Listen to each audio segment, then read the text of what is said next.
Man, just picture it. What if every hot babe could hear your thoughts? Like, when you look at some fine giggly hills and think, damn, let me dive into those balloons. She instantly hears your inner monologue.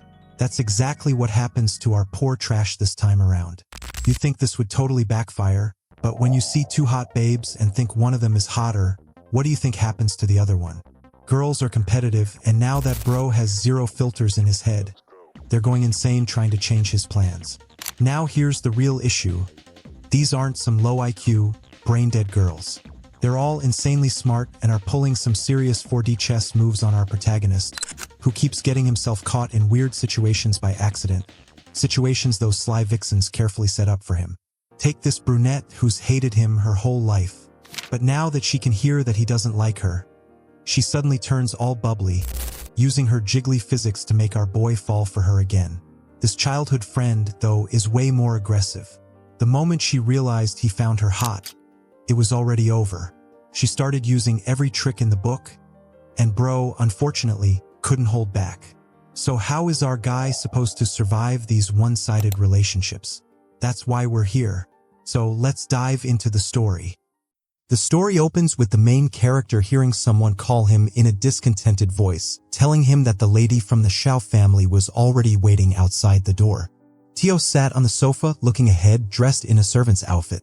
The old man, clearly displeased, asked the guy whether he had gone completely deaf.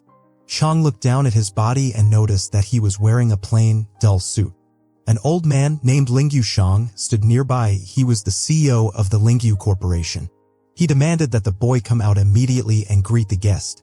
The system notified the host that he had just been assaulted by his own grandfather. It then informed him that he was now inside the novel world of Mad Marriage, Chapter 35. In this story, Chong was the antagonist of Ling Hukin, and there were only 5 chapters left before he would go offline. The protagonist's primary mission now was to survive. Chong told himself that surviving even 5 chapters would be either generous or cruel. With full force, Chong swung his hand and struck the guy on the head. The old man insisted once more that the boy go and greet Miss Xia. Rising from the sofa, the guy told his grandfather that he understood. The girl waved politely at Mr. Lingyu and greeted him. The guy responded with a greeting in return. Chong pondered, trying to recall how much time had passed since he entered this book world. The main character closed his eyes and sank into memories. He remembered how it all began with a catastrophe on a city street. Buildings began to shake violently from a massive earthquake. Cracks spread along the walls and entire structures began collapsing. A large sign fell off a building due to the tremors. A voice from the system announced that the guy had been connected to the Rise of Villains program. From that moment onward, he began traveling between different novels. In each one, his role was to act as a dying antagonist and survive. The ultimate objective was to return with enough accumulated rewards. There had been successes for Chong, but failures were far more frequent.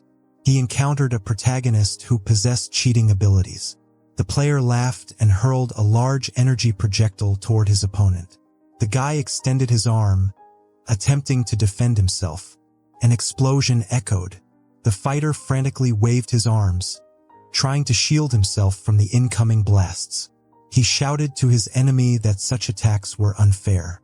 A man in a soldier's uniform looked at his opponent and quietly said that the king was catching those projectiles with his bare hands. Looking forward, the soldier shouted with rage, commanding him to stop. A tremendous explosion followed. The guy turned back in fear, only to be pierced through on a hillside by the warrior's sword. The main character thought that sometimes one might encounter a peerless immortal who strikes straight at the heart without uttering a single word. As he closed his eyes, the main character understood that this time something had to be different. The system then informed him that the synchronization with the novel was now complete and he needed to give it his best. Standing at the hotel entrance, Chong noticed other guards stationed around. He looked ahead attentively, thinking that the story was approaching the part where the protagonist kidnaps the bride. Just then, a car door opened and a girl stepped out. The guy reached out and helped her exit. Xia Churan, the eldest daughter of the Xia family, had arrived. Next to her stood Jiang Bashuan, the male lead of the crazy marriage novel. Walking with his girlfriend, Jiang kept his gaze fixed straight ahead. The main character watched and sensed an overwhelming strength from him. Xiang instructed the girl to proceed and offered to carry her bag. The protagonist remembered that he was the youngest son of the Lingyu family named KH. Holding flowers in his hand, the guy told the girl cheerfully that he felt happy, free, and light as a feather.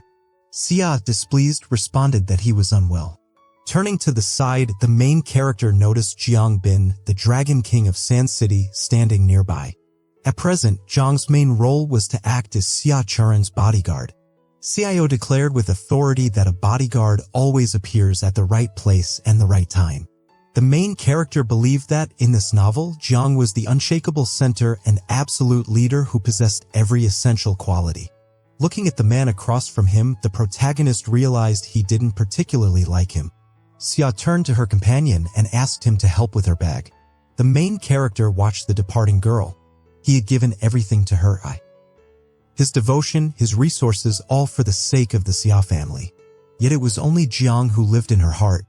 There were still 5 chapters left in the book, but it might not be enough to shift Xia's feelings away from Jiang. This novel catered to a male audience where the protagonist wins over all the women. Such a story seemed destined for an unhappy ending. He would need to wait for the next book. Still, the main character vowed inwardly that even if beaten to death, he would endure. Aloud, he told the girl that he had something to say. Xia froze. She turned around on her own and told the boy that she also had something to say. The main character told her to speak. He already suspected what she would say. The girl told him firmly that she would never agree to this engagement. She explained that even if his family made an offer to her father, she would not accept. Xiang responded calmly, saying that he wouldn't agree either.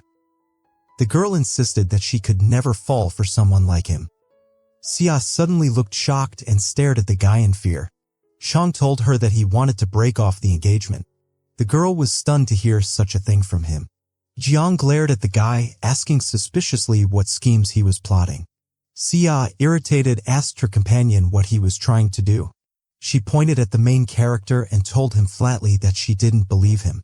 The main character, flustered, signaled to his companions to remain calm. He explained to Xia in a composed tone that he was not scheming anything. Xia told him that she had seen enough, he wouldn't be able to fool her. Qin glanced at the girl, thinking bitterly that she only wanted to be part of Zhang's harem while he, on the other hand, was stuck playing the loyal dog. Xiang thought angrily that he had been blinded by everything he had learned. He concluded that the foolish girl would end up getting slammed by the door on her way out. Xia looked around in surprise, confused about who had spoken to her. She looked around again, clearly displeased. She couldn't figure out who would dare call her stupid. The main character told the displeased woman not to overestimate herself. Chan explained to the girl that they would inform the elders they never agreed to an engagement. Zhang glared at the main character with great anger but remained silent. Chang then turned sharply and walked off to the side. The system notified the owner that there was an error in the data transmission interface. His thoughts were now capable of being transmitted to the characters in the book. The main character realized that he couldn't report the system error, or it would trigger formatting. Then, the system informed the owner that the error had been fixed. From now on, only his complaints and curses would be transmitted. Xiang thought about it and recalled that, according to the plot of the novel, he had provoked Zhang by kidnapping his woman, which led to a tragic ending. Happily, the main character decided that if he didn't get engaged to Sha Qiran, Zhang would have no reason to attack him. Xiang cheerfully said to himself that surviving 5 chapters would be easy. The main character walked to the door and informed his companions that they had arrived. Xia told her friend not to follow her inside and to wait outside instead. Zhang watched his girlfriend with interest and anticipation. Xia couldn't stop thinking about what she had heard from the main character. Chan was surprised when the girl asked Zhang to stay outside and wait for her. Turning around, the main character noticed with surprise that Zhang didn't seem angry. He entered the room and approached the old man, who was seated on the sofa. Chan pointed at the girl and informed the old man that he had brought Mrs. Xia with him. The old man welcomed the guests and told the young man he could simply call her Qiran. Grandfather then told the main character to pour a drink for Qiran. Tio thought to himself that he couldn't allow himself to become attached to the most beautiful girl in the city. He needed her to break off the engagement so he could finish the novel. Xiao turned her head slightly. She realized she had heard Ling Hyukin's voice. The girl thought she could endure the guy's insults but couldn't understand why he assumed she was part of the Buin harem. Zhang reassured his mistress that there was nothing to fear, even if 10 more people came after them. The girl began to think of Zhang as her bodyguard. He had saved her once, and she trusted him. The main character stepped forward and handed the girl a cup of tea. Xia couldn't figure out what the Buin had to do with anything and assumed someone must be spreading rumors. The old man looked aside, clearly surprised, wondering why everyone was acting so reserved. Suddenly, Xia jumped from her chair and shouted that she disagreed. She explained to her grandfather that she had no feelings for Lingen and wanted to marry someone she truly loved. The main character raised a finger and said that forcing people would only lead to trouble. The engagement had to be cancelled. Xiao turned her head in shock, struggling to believe that he was saying all of this seriously. A man then stepped up and told the main character that he and the girl would be getting married for sure. Tio stated that Miss Xiao had always been mature, and since childhood he had admired her wisdom and poise. The young man replied that Qiran had refused to marry him. Xia screamed fearfully that he would never marry the girl. Xia was confused by how the guy's attitude had changed so drastically. Just yesterday he had written her a 5,000-word essay. The man looked at the boy and asked if he intended to stay by Qiran's side without formalities. Chan extended a hand to the man, saying that he truly understood the business side of things. The man turned to the girl and insisted that this marriage had to happen. The main character dropped to his knees in front of the man, declaring that the engagement should be cancelled. Tio, in his mind, pleaded with the girl to refuse the marriage. She looked at the main character thoughtfully and with interest. Then the girl suddenly extended her hand to him and said she understood everything. Xia glanced softly at the guy and said she knew where the conversation was leading. She didn't want to marry. She looked at the boy once more and commented that he had changed his mind. Then she let go of his clothes and said that if feelings didn't exist, they could be created. The girl turned to the man with a gentle expression and said that she was willing to go through with the marriage. The main character was stunned by her words. It felt like a bolt of lightning had hit him. Chio thought to himself that she was at the final stage of idiocy. Out loud, he advised Xia not to force herself. The main character wished he could slap his girlfriend hard enough to make sparks fly from her eyes. But instead, he explained that this was all orchestrated by her parents and the matchmakers. Chang placed her hand on the guy's shoulder and asked if he didn't like her anymore. The main character replied that he certainly did like her. Then he stared at her angrily, thinking that he wanted to crack her head open. Xia looked at her friend with curiosity and thought he was being overly dramatic. Slightly to herself, the girl thought the main character should just listen to her. She said to herself that everything about this situation was strangely alluring. Chang took the guy's hand and led him away. The main character took her hand and said they needed to talk. Without looking back, Tio told his uncle and grandfather that they'd be stepping out. The old man smiled and said the young couple could go. The man also told them they should talk privately. The main character quickly entered the next room and asked the girl what all of this was about. Xiang turned to him and said it wasn't too late to break off the engagement. Xiao questioned why she should cancel it. The girl explained that the union was arranged by their families and that she couldn't just refuse it. Xiang reminded her that she once said she would only marry someone she truly loved. Xia eagerly pointed out that she had always treated him with disdain. The girl thought for a moment and said she didn't currently like anyone, but that things might change after marriage. The main character grew frightened. Mentally, he cried out that if she started liking him, he'd be doomed. Zhang would never forgive him. The girl couldn't understand why the main character kept thinking about Zhang Guanshu. She knew her friend was the young master of one of the 4 great families and didn't understand why he feared some bodyguard. The main character slammed his hand against the wall beside her and asked furiously if she was refusing. Xia replied that she wasn't. Then she angrily demanded to know what he planned to do about all of this. The upset Xiang stood in the banquet hall where many guests had gathered. The man realized there was nothing he could do about it. One guest raised his glass of wine and shouted that the young couple's engagement deserved a celebration. The crowd joyfully began to offer congratulations to the guy and the girl. Xia and Chan stood on the stage together. One girl whispered to her friend that the union between the Ling and Xia families was a terrifying one. June stood silently, listening intently. Someone nearby mentioned rumors that the Xia girl didn't actually like the Ling family's young man. The security guard stood off to the side, holding a glass in his hand, glaring angrily at the girl. The man clenched his hand with such force that the glass shattered into pieces. In a furious tone, Xiang declared his objection to the man. Uncle Xia looked at the guard with a puzzled expression and asked who he was. Xiang looked back coldly and told him to take a closer look. Uncle Xia stared at the man with great interest, trying to remember who exactly stood before him. The people in the crowd murmured with curiosity, eager to find out who was confronting Uncle Xia.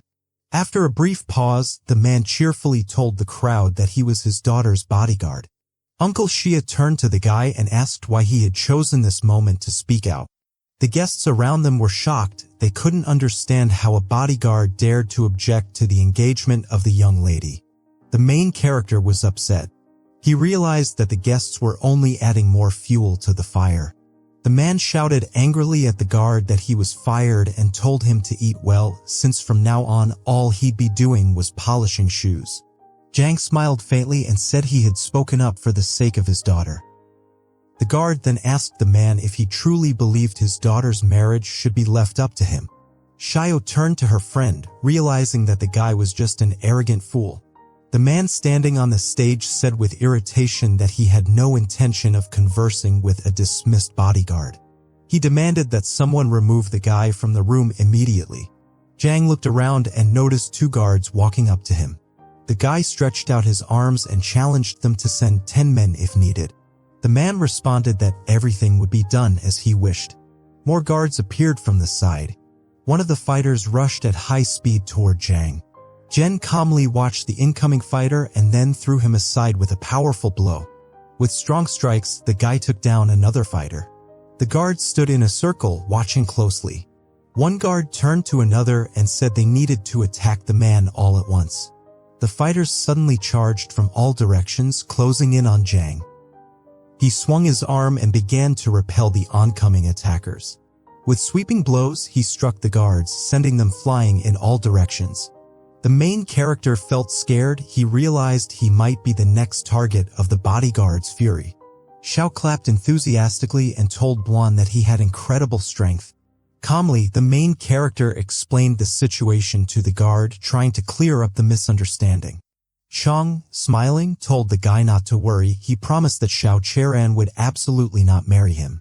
Xiang remained silent, gazing straight ahead without saying a word.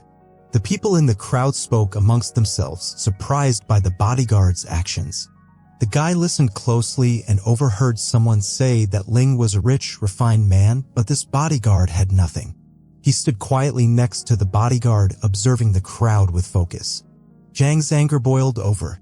He exclaimed that all of this was truly treacherous. The main character was stunned. He had no idea what was going on in the story.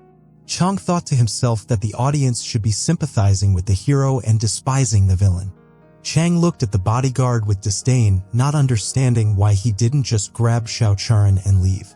From the side, the main character assumed the bodyguard was just standing there foolishly. The girl lounging on the sofa thought that Lingen looked calm, but deep down, he was like a rabid dog. The bodyguard declared that he didn't care about anyone else as long as the girl was happy. He would never regret his actions. Slowly, the bodyguard stepped toward his mistress. Xiang bowed to her and said he wouldn't allow anyone to force her into a marriage. Watching from the side, Xiang thought that Zhang Bashuan was a true knight. Mentally, the main character urged Xiang to take Xia for himself. The girl looked irritated at her bodyguard and said that he was getting on her nerves. The main character was stunned. He couldn't understand why she looked so dissatisfied. Xia looked to the side, clearly displeased. The bodyguard decided to approach her. He gently took her hand and asked, with a hint of fear, if she was truly planning to run away. Xia stared straight ahead with discontent. She clearly didn't like Xiang being near her. The girl turned to the guy angrily and demanded to know why he thought she wanted to go with him. Xiao turned on the main character, glaring at him angrily. The bodyguard was stunned when the girl turned away and walked off. Xiang clenched his fist tightly, furious that his girlfriend had left him. Gio assumed that if she left with Zhang Bi, she would become part of his harem. The girl looked at the guy and realized that she had guessed his thoughts. From the side, the bodyguard called the girl's name sternly. Zhang grabbed his girlfriend's arm and asked whether she truly feared that Chang would hurt her or ruin her future. The main character questioned his opponent, asking why he had come so close, thinking the bodyguard intended to beat him. Zhang turned to the main character and warned him not to even consider laying a finger on the girl. Chang, trembling, explained to his companion that everything had been a misunderstanding. The girlfriend firmly told the main character to step aside. With his back to the girl, the guard said that she didn't want to see the main character but was forcing herself to do so. She yelled at her friend that she would never go with him. The guy clutched the girl's hand and said that the Ling family would surely seek revenge against him. Xia was shocked. She looked at him in complete confusion. The girl gave up. She couldn't follow Zhang's reasoning at all. The main character told her that her silence was a sign of consent. He believed she truly feared the Ling family's revenge. Zhang told his friend she was kind and thoughtful. He couldn't understand how she ended up in the hands of such monsters. The bodyguard turned back and glared at the main character with hatred. She thought to herself in terror that everything was unfolding exactly like a scene from the novel. The main character looked at the girl with a burning gaze. In his mind, he called her a despicable woman. Shu looked at his frightened girlfriend and angrily thought that she was trying so hard just to kill him. The girl looked at the furious Ling Huqin with dissatisfaction. She decided that he had completely lost his mind. A man approached from the side and shouted to Zhang that he was no longer needed here. Ling Huqin could be the only son-in-law. The main character thought with fear that the apple didn't fall far from the tree. Chang carefully looked at the man's back and thought that he was using the same trick to deceive people. The bodyguard angrily told his companion that he was letting his daughter marry a worthless man. He asked if that man was truly the girl's father. Zhang turned around and told the girl that he didn't need anyone but her. Xia explained that she had no intention of going anywhere. The girl got angry. She couldn't understand why her bodyguard didn't grasp such simple words. Zhang said that she was very timid and promised he would come back for her soon. The main character asked the man in surprise if he was really leaving now. The bodyguard turned and told him this wasn't the end. He swore he would take Chen's life. Zhang pointed at the people in the hall and said that they demean others while elevating themselves. The bodyguard glared at the crowd and declared that all of them would bow before him. Zhang felt scared because the bodyguard was already leaving. He begged him to stay and reconsider. The main character rushed to his opponent and said he must find a way to escape with Xiao Churan. The bodyguard replied that he would stay true to his word and take his girlfriend. Qing looked at the girl with excitement. He thought that if the bodyguard took Xia now, he wouldn't need to come back later. The girl closed her eyes, clearly dissatisfied, listening to the boys argue beside her. She looked at the guys she knew and thought that she was already tired of them. The girl shouted angrily at the boys, telling them to stop. The boys fell silent. At that moment, Xia reached out and grabbed the main character's clothes. The girl kissed the main character. A guard nearby watched in surprise. Chang was utterly frightened by his girlfriend's unexpected kiss. He didn't even have time to say a word. Xia told the displeased guard to leave. She only loved Ling Huqin. The guy became furious. He wasn't ready to let go of his girlfriend. Chang realized the girl was deeply confused. He didn't know how he could save her. Zhang looked at the main character with anger and said he must bankrupt the Lingyu company. The main character was frightened when he heard such words from the bodyguard. The system congratulated the owner for completing the task. Xiao Churan would help him hold out for 5 more chapters. The main character received a villa on the shore of a 600-meter-wide lake for completing the task. He dropped to his knees and happily thought that he had 9 zeros in his account and didn't need a villa. The main character lay on the bed in his new house, holding a glass in his hand. Chong told himself that the old man's birthday celebration had ended, and he now had a few days of rest. He closed his eyes joyfully, unsure of what to say to the system. The system cheerfully informed the owner that the second part of the plot would begin today.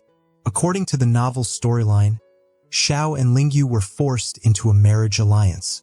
Xiao invited the newlyweds to a banquet.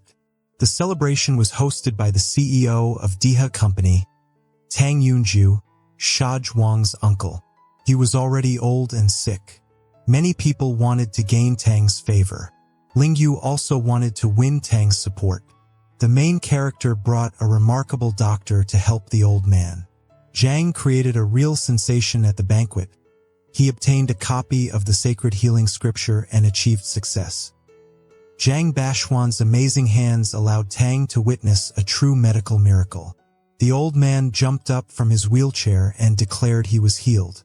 The main character felt deeply disappointed by the event. Due to this incident, Lingyu Tang lost the strongest support from the Yue family, leading to his eventual downfall. The old man demanded that De Wang never see his son-in-law again. Chong and the old man were terrified upon hearing those words. The main character angrily said that today was the most fitting day to attend the banquet. He told the system in a sorrowful tone that Zhang Bashuan had already mastered the holy scriptures. It meant he had to brace himself for a beating. The system reminded the owner not to forget about his mission. The main character would return, and he had to survive. Suddenly, the door flew open, and a stranger ran inside. He called out to the Khan. The guest shouted to the main character that today was the old man's banquet, and he had to move out. The main character excitedly said that Ho Chong had appeared in front of him. The system told the owner that Ho Chong was also known as the king of provocations. The system warned that being near Ho increased the risk of death by 50%. The main character looked at the guest and thought he had to get rid of him. Chong placed a hand on the guy's shoulder and said he didn't need a bodyguard who was headed to America to become a stock trader for the Lingyu family. The guy picked up his bags and walked toward the exit, saying he didn't know anything. The main character told him to believe in himself and call himself the best. He saw him off near the plane. Ho flew away, stunned, unable to believe that he truly was the best. On the ground, the main character raised his hand and shouted to his friend that he was the best. Kong happily told himself that he felt calmer after getting rid of Ho. The main character looked at his watch and noticed the banquet was about to begin. People started arriving at the building, climbing the stairs. It was a family-run hotel. A car stopped, and a guy stepped out, walking toward the entrance. Chong adjusted his tie and decided to contact the girl by phone. The guy called and told Chan that he had arrived. He decided to wait for his girlfriend. Cho remembered that he was already engaged to a girl and could now call her Chan. The girl got out of the car and asked the guy why he looked so familiar to her. The guest in the evening dress slowly walked from the car straight toward Chong. The girl touched the guy and said she now remembered. The guest grabbed him by the tie and furiously said he was her ex. The guy stared at the red-haired stranger in shock. He called her Ma Q. He looked at the girl with immense surprise. At that moment, the launch of the plot memories began at the college. Mao was a classmate of Lingen. They met frequently, and the relationship between the guy and the girl was progressing quite well. However, in the end, the Khan and his girlfriend broke up due to a misunderstanding. Not long after, the Khan became friends with Xiao Churan. He broke up with Mao Qiusho immediately. Mao silently stared at the guy. She studied him intently with her eyes. The girl angrily told the guy that he had already forgotten her. and it had been a long time since they last saw each other. Lingen was very annoyed, feeling that the guy did not value his ex-girlfriend. The girl was stunned. She couldn't figure out where the voice in her head was coming from. Mao looked around curiously and decided that it must have been Lingo-kan who spoke. The girl turned to the side and was surprised to find the guy had vanished somewhere. Mao became extremely angry. She couldn't understand where the main character could have hidden. Kan walked up to a guy near a car and asked how much the car cost. The main character thought to himself that yet another main character had appeared. The girl believed the guy was far away from her now, but she still heard a voice in her head, very close by. The main character asked the guy if he wanted to light a cigarette. KH looked at the girl and thought that she had a good figure, but she still hadn't been sent to the main character's harem. Displeased, KH thought to himself that first his beloved girlfriend, and now his ex-girlfriend, had both been taken from him. Mao shouted angrily to herself that she could hear everything clearly now. The girl walked up to the guy and, in a stern voice, asked what kind of nonsense he was saying. Kan looked at her in fear and explained that he hadn't said anything. Mao was furious because Lingen was denying her. The girl reminded the guy that he had pursued Xiao Churin, but now he was making her angry. The main character thought there was no point in begging Xiao for a divorce. Kan thought he didn't like girls like Xiao Churin. He would have preferred Mao. The girl looked at the guy in surprise and considered his words. Mao realized that the guy had no idea she could hear his voice. The Kan remained silent. The girl reflected on his words. He had said that she was better than Xiao Churin. Mao sternly asked her companion why he got upset when she asked about Xiao Churin. The girl asked the main character if he really wanted to marry Xiao. KH replied thoughtfully that marriage was a real trap. Mao asked the guy why he still remained a loyal dog for Xiao Churin. The main character thought angrily to himself that he was forced into being faithful to Xiao. Kan believed that because of Xiao Churin, Zhang's hatred level had reached the sky. He would have gladly sent the girl far away. The girl laughed joyfully.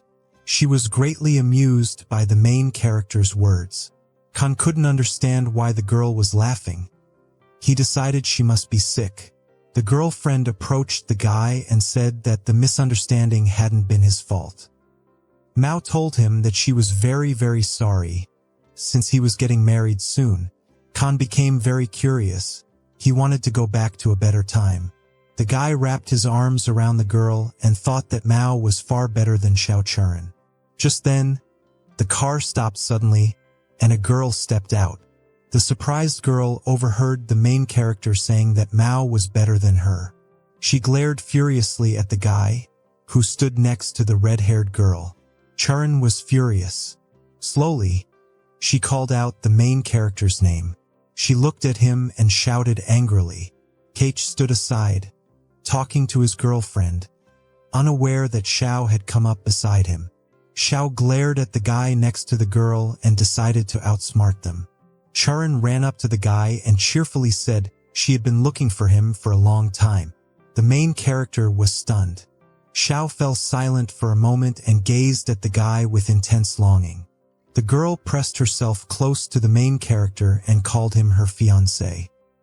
Xiao placed her hands on his face. He looked at her in surprise. Then, unexpectedly, Xiao hugged the main character and kissed him. Kong was shocked. He couldn't understand what had brought about this sudden change in her. Mao looked straight ahead calmly. She realized that her opponent was using a trick. Mao glanced at the frightened protagonist and told him they would talk at the banquet. She waved her phone at him and said her number hadn't changed. Mao calmly stepped to the side. Xiao turned around and stared at the main character. The dissatisfied girlfriend reached out and grabbed the guy by his clothes. Xiao angrily reminded him that he was a married man, yet he was seeing other women. Chong explained to the girl that her behavior was inappropriate and reminded her that there was no one else around. The main character told the girl that she didn't really want to marry him. Xiao told the guy angrily that he couldn't call off the engagement in front of everyone. Khan sternly asked his girlfriend why she didn't follow her true love. She stated that her true love would be whoever she named. The girl angrily tried to slap the main character. Just then, Xiang came up from behind.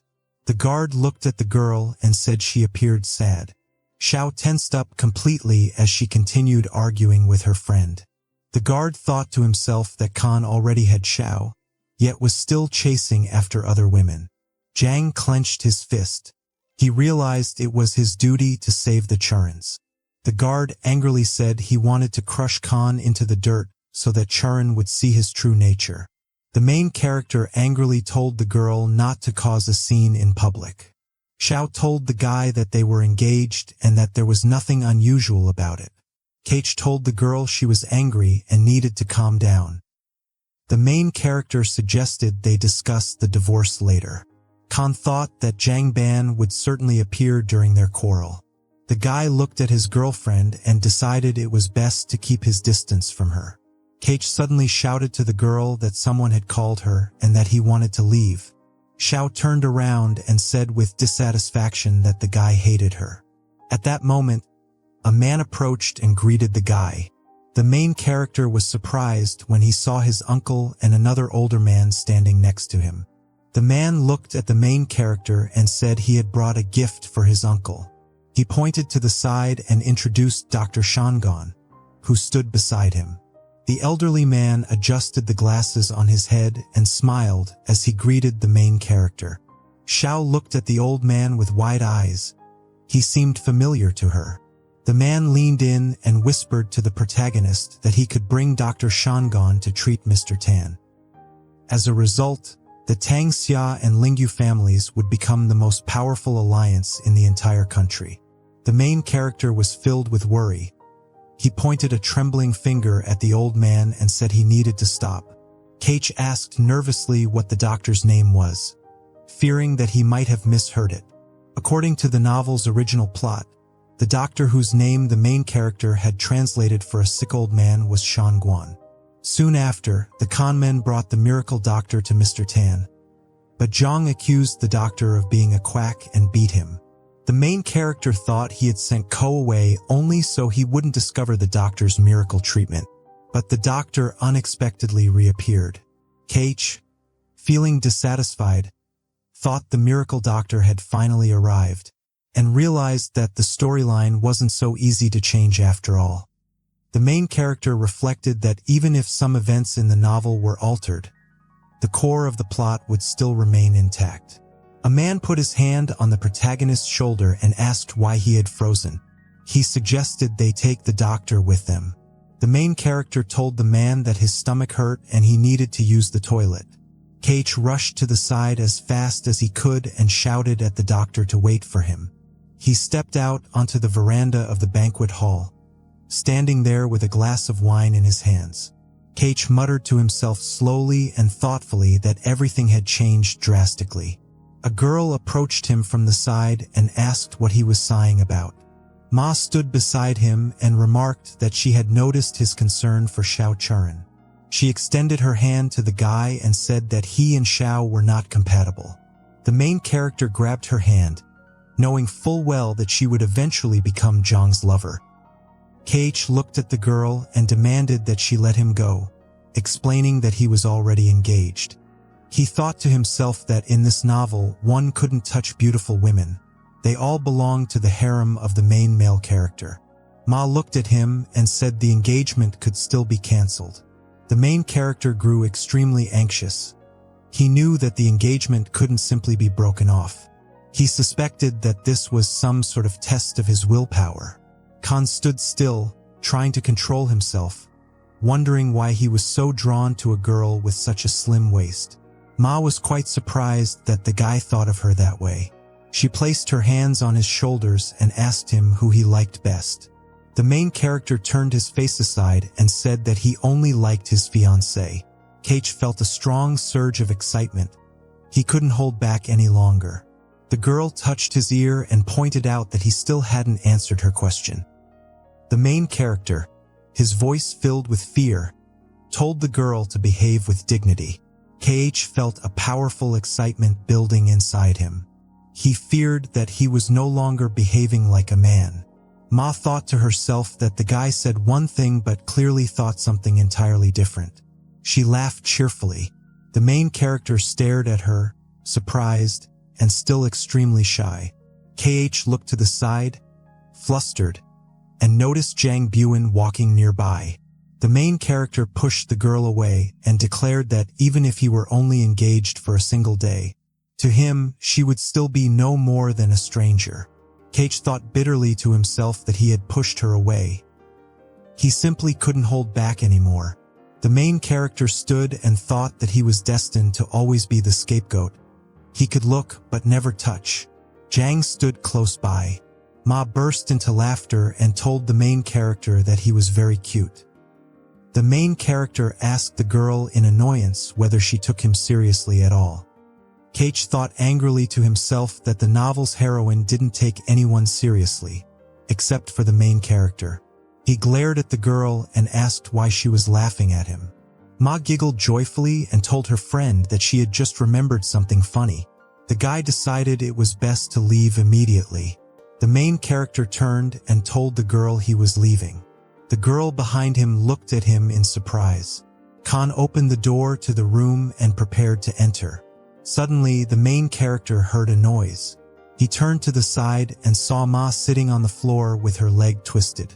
She told him she had fallen. The main character froze in fear. He thought it strange that the girl had fallen, yet hadn't moved at all. KH looked at the girl closely. He couldn't believe that this was the heroine of the novel.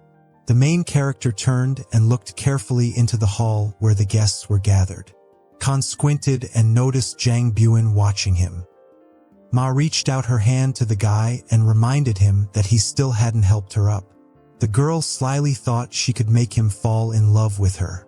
The main character told her that since she was wearing high heels, no one would blame her if she had tripped. The guy admitted to himself that he'd made a mistake. He couldn't afford to offend Ma. He was worried the girl might get angry and complain to Jang. Khan realized he was doomed if Jang Buen decided to take revenge for her. The main character clearly understood this. He turned his back on his girlfriend. Ma, annoyed, told the guy that if he didn't help her, she'd get angry, and the consequences would be serious. Khan turned toward the girl, frightened, and tried to calm her down quickly. The main character helped the girl up and told her to be more cautious. Ma leaned in close to the guy and thought to herself that she would never allow Buen to become her lover. The main character asked her if she needed him to call a doctor. KH, accompanied by the girl, began walking toward the exit. He decided to support her while walking. Ma looked at the guy with anticipation and explained that she couldn't walk. She subtly hinted that he should carry her in his arms. She recalled that he had already held her by the waist. The main character became increasingly flustered. He couldn't restrain himself any longer. KH felt her touch again. At that moment, Xiang appeared from behind. Jang suddenly walked up to the main character and put his hand on his shoulder. The main character turned around, surprised, and saw Buen standing there. Jang went over to the girl, grabbed her hand, and shouted at the main character, calling him a nobody. Ma turned to the guy and asked angrily, "Who is he?" Jang pointed at the main character and accused him of tricking Xiao into getting engaged to him. He accused the main character of harassing innocent girls. Khan stood there, stunned. He truly couldn't figure out who he had supposedly harassed. The guests at the banquet turned around in surprise and looked at the girl and the guys standing next to her. From the balcony, Ma turned toward the guests and told them to stop quarreling. Jang pointed his hand at the guy and, in an angry voice, said that he wasn't arguing with him but merely judging him.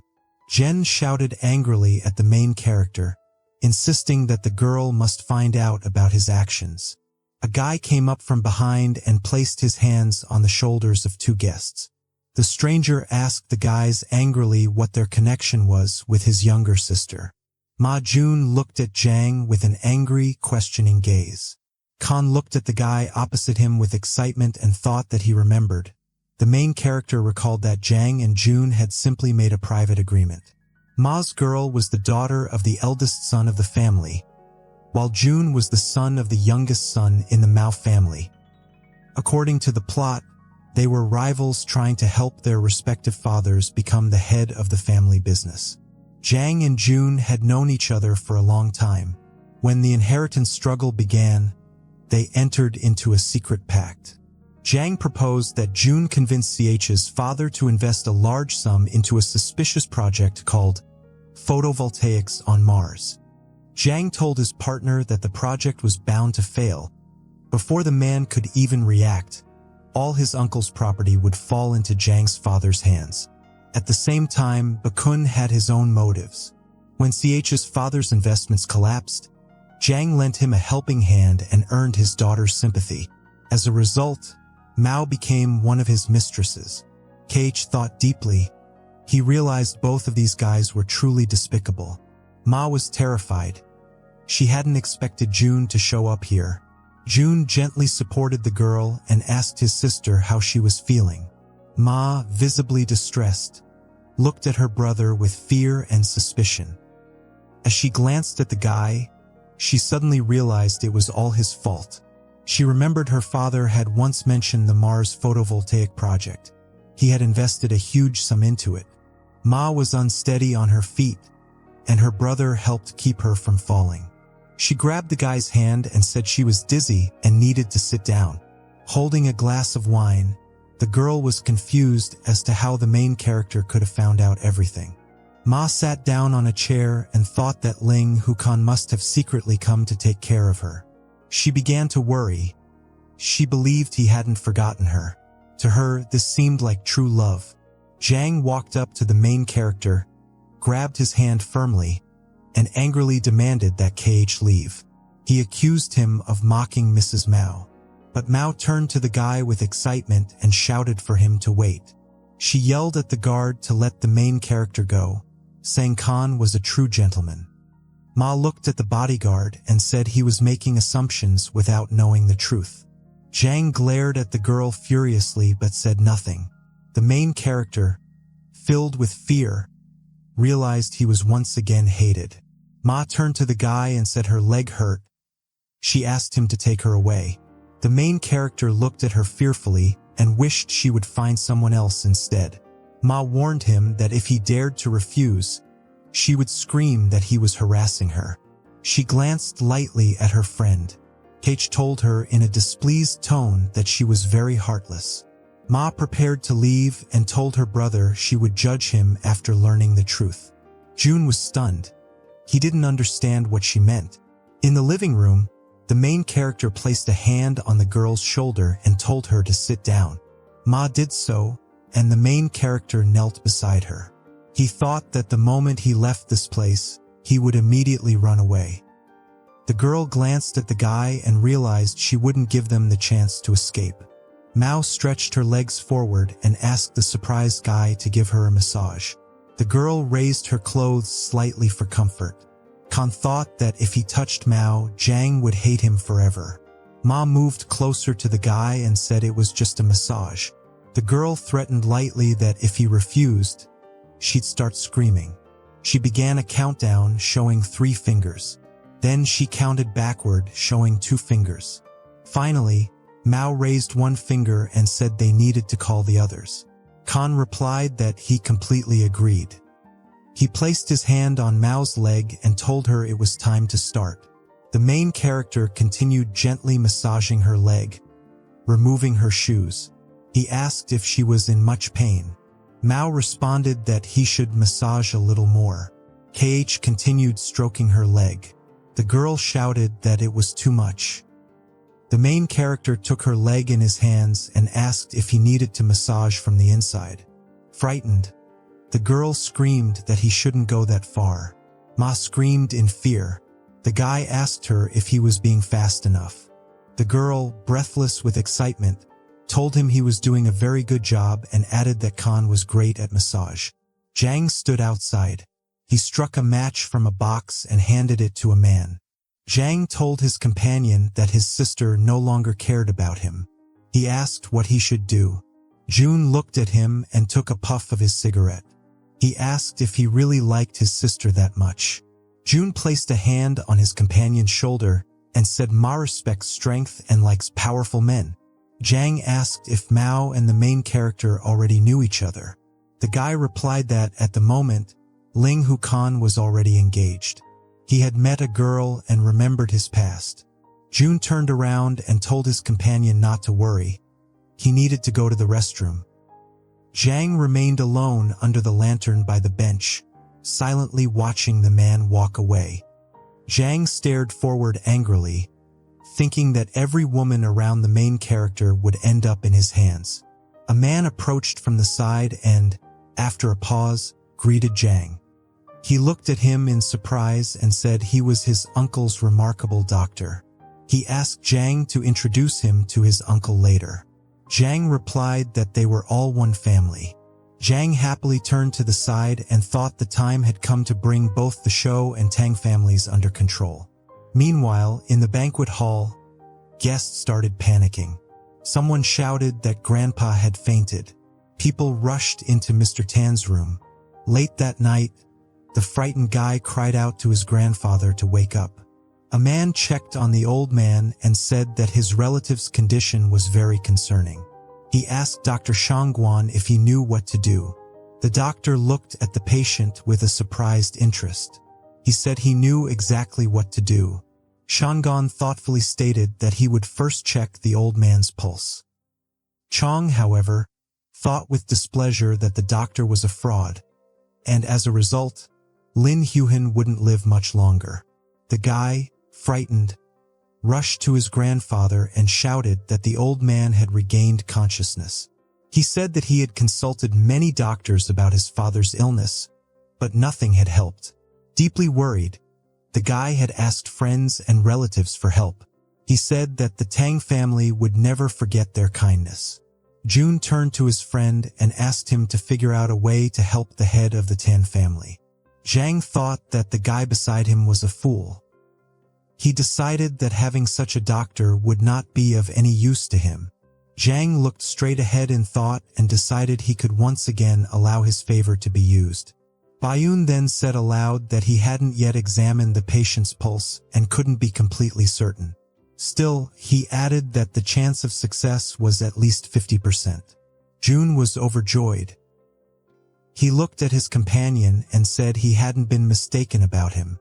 June placed his hand on his friend's shoulder and said that if he cured the patient, he should not forget to mention his name.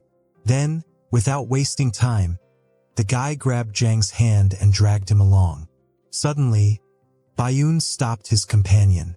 The guy didn't understand what Xiang wanted from him. Xiang explained that there was no need to rush. They could wait for the right moment to act. June turned and looked at the old man. He asked if it was really the Shurao family who had brought this skilled doctor. Zhang shouted hopefully that Shangguan was a famous doctor who might be able to heal his grandfather. Xiang calmly told his companion that the renowned doctor would not be able to cure Grandfather Tan. But together, the two of them could. That way, people around them would view them with admiration. June considered it. He admitted to his companion that there was some wisdom in his words. With great excitement, June shouted to his companion that he had thought everything through. The guest grabbed Shangguan's hand and said that a wonderful doctor was here. June kept his hand on the old man's shoulder and said that this miracle doctor had been recommended by the Shurao family. Looking joyfully at his companions, the guy told them with satisfaction that he had placed his trust in them. The doctor, in a cheerful voice, said that he would now examine the patient. A man quietly approached from the side and coughed, trying to catch the doctor's attention. He came closer, silently looked at the doctor, and pointed to the side, at the main character. Khan grew uneasy. He prepared to run and didn't understand why everyone was talking about him. The man walked up to his grandfather and placed his palm on top of his hand, telling him not to worry. He said the patient should know that Shangguan was the reincarnation of the great ancient physician Huatua. The main character was frightened. He didn't want his elder brother to be so sure. Shangguan placed his hand on the patient's wrist and began checking the pulse. The doctor, in a steady voice, said that this illness was curable. The guy was thrilled. Shangguan said he could cure the disease using the Wang family's imperial heavenly silkworm needle. Zhen thought to himself that the doctor's method, compared to his own divine needle of black smallpox, was sheer nonsense. Shangguan confidently grabbed some paper with inscriptions and tossed it aside. The doctor looked down at the patient and asked young Master Ling to come closer. The main character was stunned to be addressed. A surprised girl stood beside him. The doctor asked the guy to assist him. Khan, in a frightened voice, said he had never studied medicine. The main character grew angry. He didn't understand why the doctor wanted to drag him into this.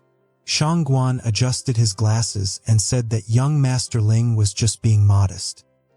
The doctor turned and asked the guy if he still planned to hide this from everyone. Shangguan declared that young Master Ling had a natural talent for healing. The doctor smiled warmly. The main character noticed with displeasure that Shangguan's eyes were shifting suspiciously.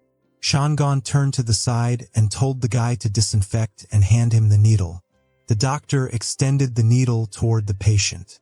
He said headaches are caused by injuries to the neck and back, and the farther the acupuncture points, the better. He explained that selecting the correct yin energy points through the temporal cavity would help lower the temperature and restore the yang-ong energy flow. Shangguan stood beside the patient and told him which acupuncture points they would use next. Zhang listened quietly from the side. The main character said nothing in response to the doctor's statements. Suddenly, Zhang told the doctor that while he had recited the correct sequence, he lacked the skill and knowledge. Bayun angrily told the doctor that he couldn't even bear to look at him. Shangguan pointed his hand at the guy and sternly asked who he thought he was. The doctor turned around and asked Mr. Tun to remove this rude man from the room.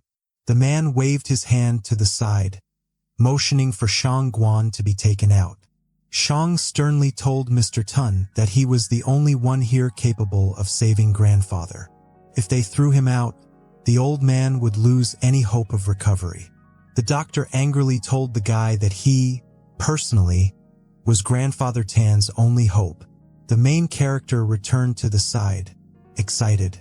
He felt that a conflict was about to begin. Xia excitedly thought to herself that it was time to place a bet. Mao looked at the girl, confused. She didn't understand what kind of bet Xia meant. The doctor pointed at the guy and said he was willing to make a wager with him. Zhang replied that he agreed. The doctor looked at the guy with great anticipation. Shangguan told the guy that he should be familiar with the acupuncture method currently being used. Only one needle remained for the patient's recovery. The doctor demanded that the guy kneel before him if he managed to cure the patient. Suddenly, the doctor remembered something else and sharply pointed to the side. Shangguan strictly pointed his hand to the side and demanded that Zhang bow to young Master Ling as well. Zhang glared angrily at the doctor and asked what would happen if he failed. The main character stood aside, listening closely to everything. He called out to the doctor in fear. Khan fearfully extended his hand to the side, trying to stop the doctor. Zhang angrily told the doctor that he and the Khan would end up lying at his feet. The main character thought fearfully that he was a loser. According to the script, Dr. Shan had to lose. Khan knew that the details of the bloodletting technique were known only to Zhang Buwan. The doctor had no knowledge of this. The main character believed that the doctor's ignorance only played into Zhang's hands. With tears in his eyes, he thought he would have to kneel before his opponent. Both girls were lost in thought as they discussed bloodletting at the Dowie point. Sternly, the girl thought to herself that she wouldn't allow Zhang Buwan to have his way. The doctor carefully extended the needle toward the patient's head, saying that this was the last injection. The patient regained consciousness and looked straight ahead with a weakening gaze. The guy, overjoyed, shouted that grandfather was able to stand. The old man looked at the doctor and said he was a master of his craft. His headache had eased, and the burning in his chest was gone. The girl happily told the guy that the doctor was truly amazing. The main character listened carefully. Khan recalled that the book mentioned Tanya's grandfather had vomited blood after this procedure, and that gave Xiang a chance to prove himself. Suddenly, the old man felt very ill and quickly brought his hand to his mouth, then began vomiting blood. The guy, frightened, asked what was happening. Xiang looked cheerfully at the people before him and reminded them that no one had believed him. Yuan pointed at the terrified doctor and called him a charlatan. The guy fearfully pleaded with Xiang to help his father quickly. Yuan told the crowd sternly that they were paying the price for trusting a fraud. Xiang pointed toward the main character and said they had put their faith in scoundrels. Then Yuan stepped forward sharply and announced that he had changed his mind. He no longer wanted the guy and the doctor to kneel. Xiang pointed his finger downward and demanded that Khan and the doctor lick his shoes until they shone. The two girls were shocked upon hearing this. Mao shouted to her friend to stop. The girls stood close, holding hands, and remained silent. Xiang was deeply displeased that the main character was still communicating with his ex-girlfriend. At that moment, Xia was watching him from the side. Bawan turned to the girl and said that the main character didn't deserve her. Xiang pointed toward the girl and told the main character that it was because of her that he was being told to lick his shoes. He added that Khan kept going back and forth between two beautiful girls. Someone needed to put him in his place. Mao turned and told Xiang in an irritated voice that she didn't need him. Yuan was taken aback. He hadn't expected those words from her. Xia asked the main character what technique was used when the doctor treated another patient who resembled Tanya's grandfather. Sai excitedly exclaimed that the method was bloodletting at the Dowie point. The girl thought the main character knew everything but kept silent. She then shouted aloud that she saw Mr. Xiang cure the patient. She came forward and told her companions that bloodletting at the Dowie point was the secret final technique. The doctor thought to himself that he could now use this method.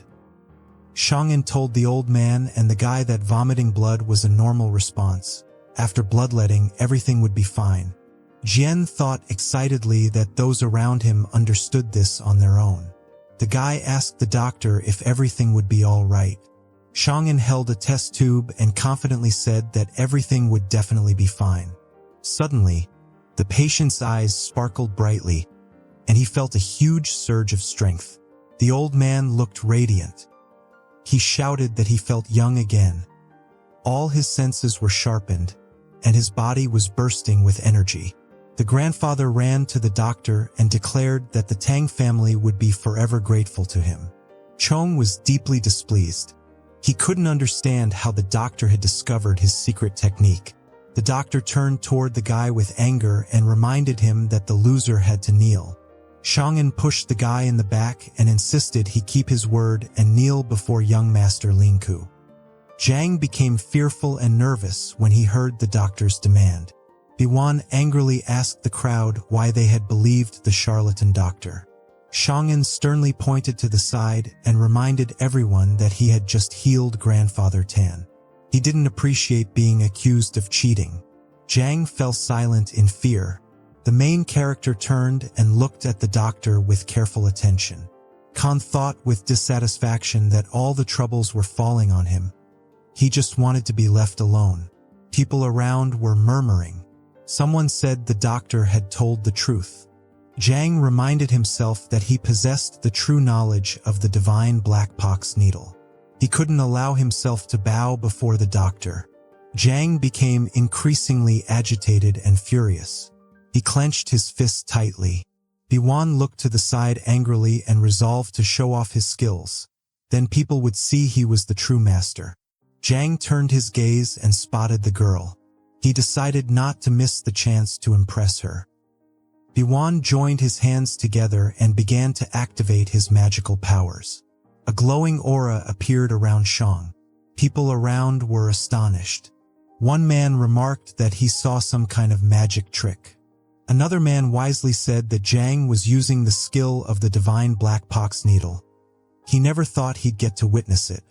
The main character stared ahead intently. Someone beside him commented that Bawan could control the divine black pox needle with extreme precision. Khan glanced at the man beside him and realized that Xiang was trying to distract them. He just didn't want to kneel. The main character looked sideways at the girls and figured that Bawan was trying to impress them. Khan couldn't understand why the girls were looking at him. They should have been looking at Xiang. Then he looked more closely and saw that Mao had turned away angrily. He also noticed Xia looking forward with clear discontent.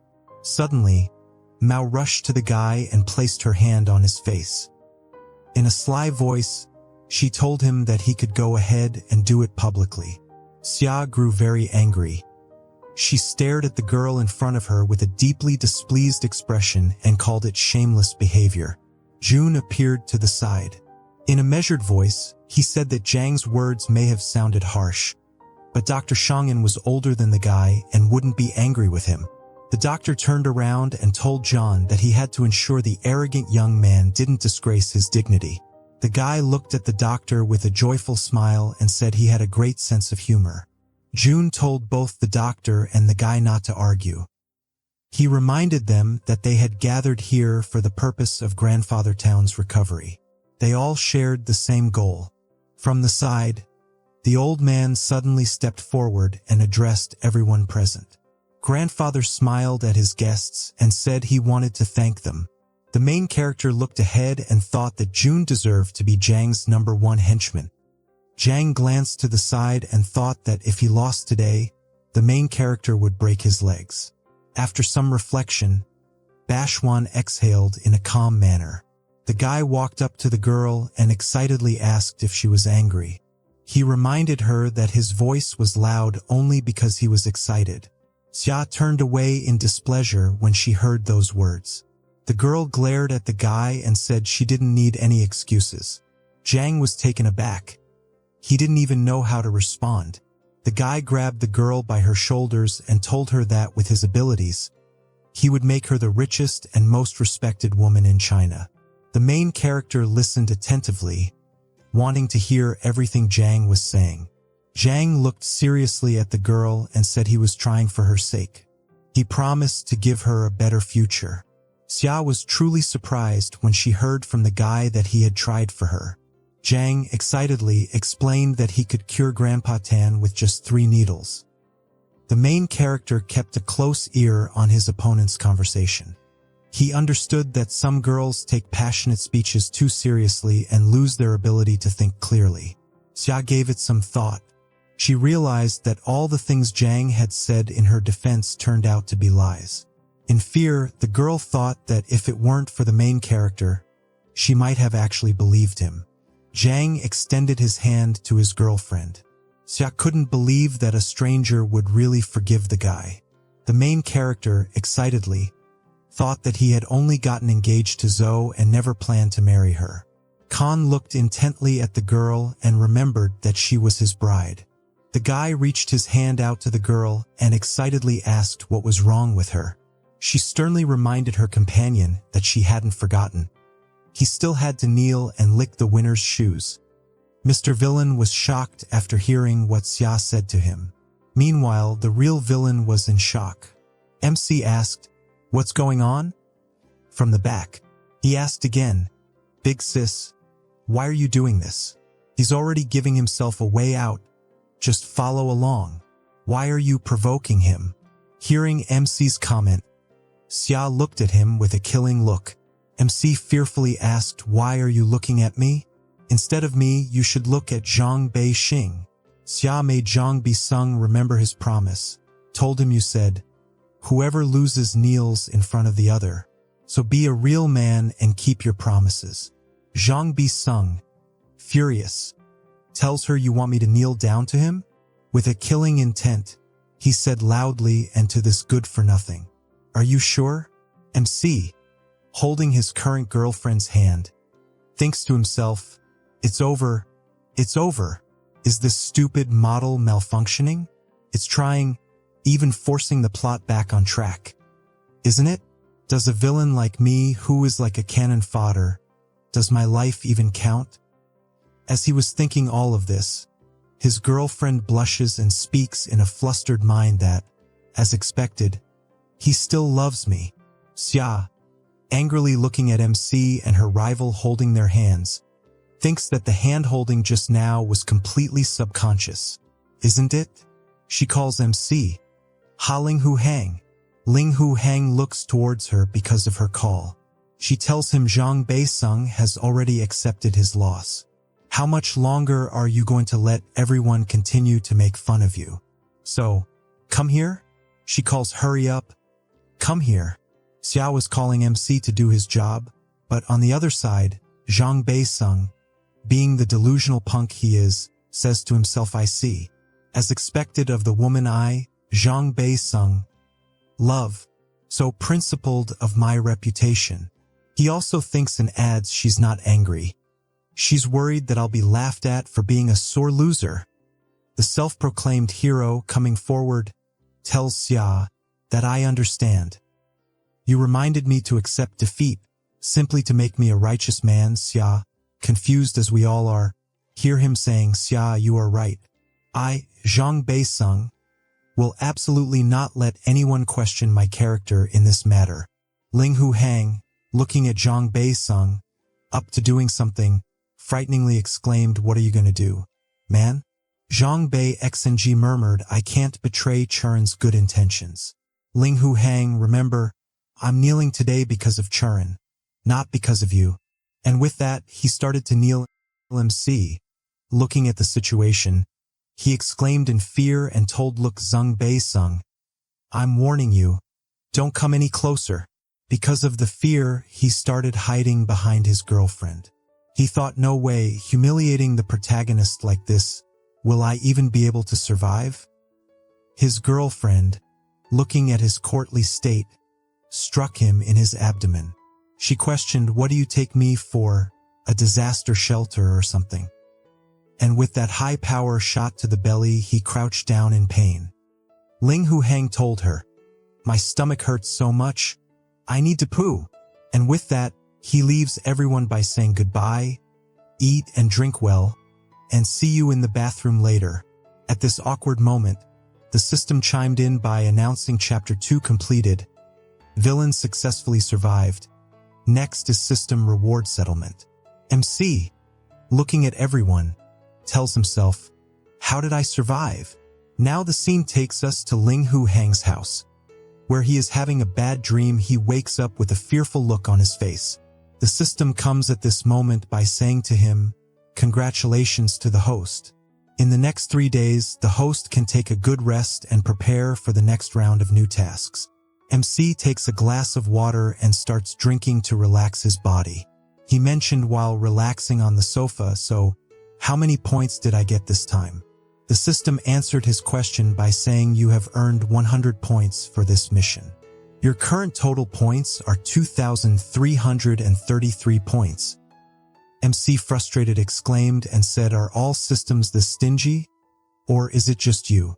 Grinding his teeth in front of the system, he spoke, I endured so much humiliation and swallowed my anger to complete the tasks, and each time I only get just a few points. Do you know that you are totally unreasonable?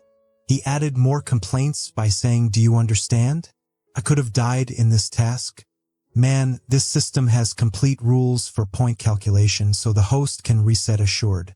The system relies on him for the score depends entirely on how well you perform and how well you demonstrate your abilities in the task.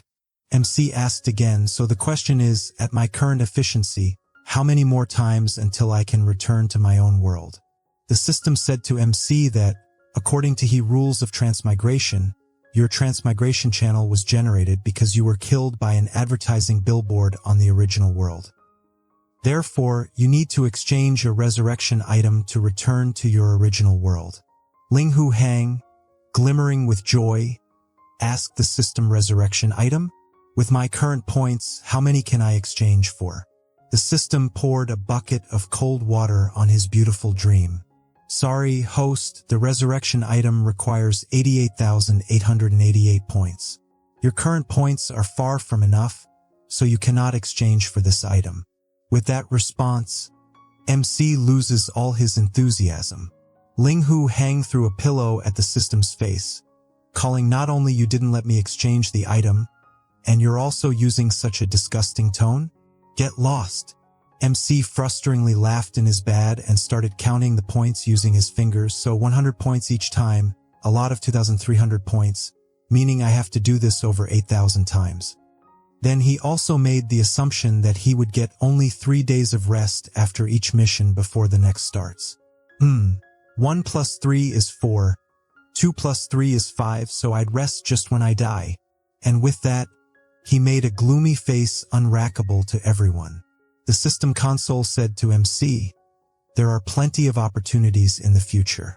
As long as you do your mission well, the corresponding rewards will also increase. Mut Ling Hu Hang giving systems those no second regards said, I'm tired. I don't want to be resurrected anymore. And with that, he lay in the bed of his room, totally giving up on the system's mission. Previously, we saw that MC was frustrated with the system and its stupid missions, so that's why he thought of not fulfilling them and quit the missions given by the system. As a result of his decision, 3 days went by, and MC, due to the difficult rule of the system, reincarnated into another world. Now the scene shifts and takes us to the Ling Hu family hall, where we can see MC falling dizzy after he reincarnated into a new body. He holds his head in pain. He tells, pointing to the system, can't they adjust the teleportation service? It makes me dizzy every time. MC not even getting out of his dizziness. Say someone pointed their finger towards his face and started saying, look, everyone, I hang now. Wounded by love, reduced to this state, all because of the Su family. Suddenly, the guy coming forward grabs him and starts shaking him. He also exclaims, Ahang. Oh, poor Ahang, what are you doing? MC, not enjoying the situation, tells him to stop shaking me. I'm going to vomit. At this point, the system comes in with a message that the entire novel has been successfully synchronized. Please cheer up and complete the task with a high score as soon as possible. The system also reminded him that today is the day Ling Hu Hang, the villain of this book, marries the woman he loves. MC hears about the situation, makes a sour face and comments, wow, this time it's an ancient costume drama. What a great surprise. He also thinks that the woman I love is named Su Huining. Our Ling Hu family and the Su family had agreed on a marriage.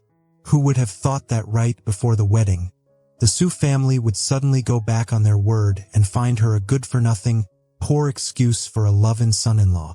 And again, nothing surprising to everyone is that the live-in son-in-law is the protagonist of the novel. After the flashback ends, we see MC's rival acting to be in pain because of the cause of MC. Chunched his chest and called Ning Yi. Can you see our Ahang's devotion has been completely wasted? The person who was saying all of this was none other than Ling Hu Hang's second uncle, Ling Hu Xiang. Ling Hu Hang's cousin Ling Hu Tian suggested to MC, let's go steal the bride now. What's that idiot boy Ning Yi doing in your love story? Let's kill him right now. On the other hand, what Ling Hu Hang's cousin said, Ling Hu Hang's uncle said to his second brother, oh, brother, control your son. You uneducated idiot, what do you mean? Kill him. It's called deal with him. How uncouth. Then Ling Hu Han's father Ling Hu Feng answered and commented that our family has been close for generations, Ahang, and that the Su family girl has been childhood sweethearts. And originally, a marriage alliance was a joyous occasion. One of his uncles said again, elder brother, the Su family broke the agreement first. Why are you sentimental? He added his thoughts by expressing a thought that there's a saying that you can't force a melon to be a sweet. Since they don't value our family relationship, then from today onwards, our Ling Hu family need not associate with the Su family any longer.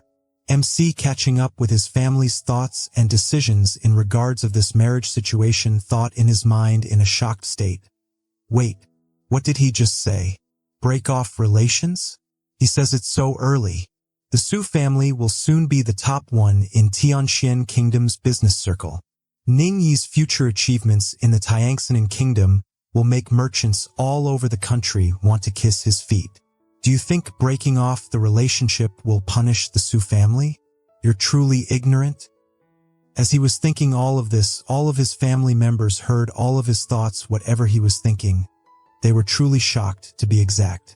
He again thought in his mind, isn't it just my first love getting married? And the groom isn't me? At the end of the day, it's just a breakup. What's there to be so upset about? He added, I think Ning Yi is a pretty good guy. He is a son-in-law whose family has fallen on hard times. If we hadn't pushed him too hard, would he have gone to such extremes and turned against us? He mentioned that if we keep this up, we'll become the villains. Oh wait, we're already the villains. One of his family members thought to himself, why do I feel like I just heard a terrible scream? Shy and Accord's feelings took over all of them, and at that point, all of them split from their place and started to leave. One family member suggested, why don't we all sit down? Yes, said another family member. So let's talk this out nicely? Ling Hu Hang's cousin questioned the situation. Why, what's going on? His uncle coughed and muttered, so, should we really forget about it? MC confirming his suggestion said, you agree to drop it too? That's right / can a kid's affairs even be considered love? Childhood. Sweetheart sounds nice, but it's just an arranged marriage in disguise. Let's be the bigger people and wish them a happy marriage.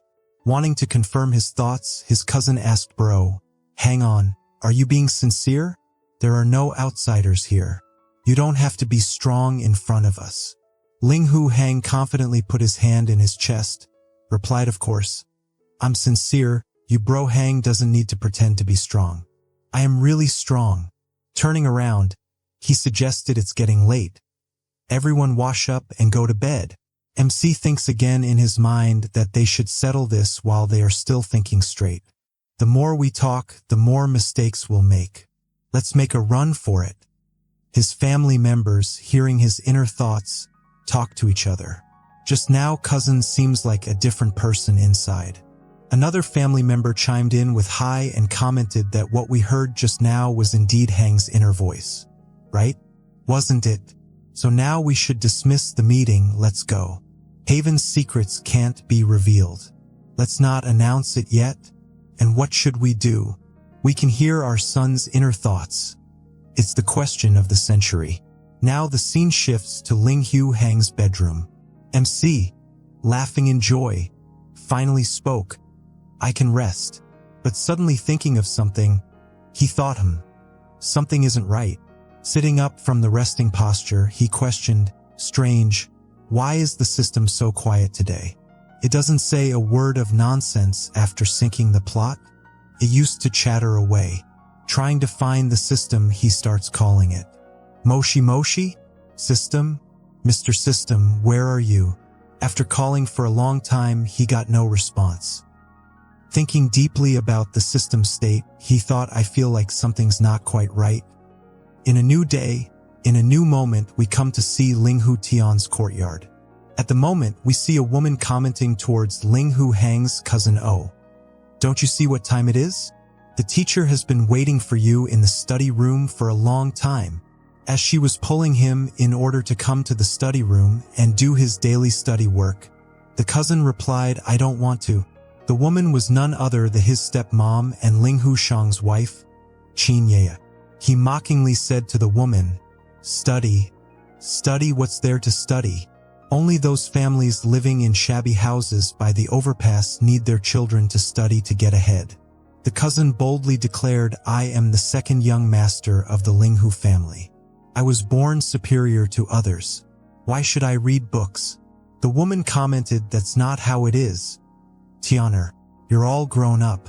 You need to learn the writing of the sages so you won't be laughed at. He giving a little thought to her suggestion, he said, all right, I can't argue with you. Anyway, whoever wants to read this crap can read it. I won't read it till old age. You can beg till old age. After the conversation, we come to Ling Hu Hang's living room. Again, we see him sleeping in a chill mode without any care for the world. When he was in deep sleep, his cousin knocked on his door. Open up. Cousin, open up. Hearing someone calling him loudly, he wakes up with a disgusted face and comments, young man, Can you have some basic morality? Disturbing people's dreams early in the morning. What's the difference between this and digging up someone's ancestral grave? The moment he opened the room door, the cousin rushed inside at lightning speed. He also told Ling Hu Hang, which ancestral grave I dig up of yours? We share the same ancestral grave anyway. He adds a question to MC brother. Are you still sleeping? Do you know that you're now the laughingstock of the entire Sanjo? How can you sleep? MC, giving his comments no second thoughts, lay face flat in his bed. Seeing his state, the cousin told him the rumors going around are really nasty. Some say you're trash discarded by the Su family, that Su Huining would rather have a lowly live-in son-in-law than you because you're a playboy. Others say you're horrifically ugly and don't bathe for 10 days. He listens to his cousin's mocking words and thinks to himself, I might get made fun of. But you're different. The dignified second young master of the Lingyi family, who is also quite handsome, is sadly spoiled rotten by his parents. He knows nothing but eating, drinking, and having fun. No wonder he died the most miserable death after the Linghu family collapsed. His thoughts, all of that had been heard by his cousin in a shocked state.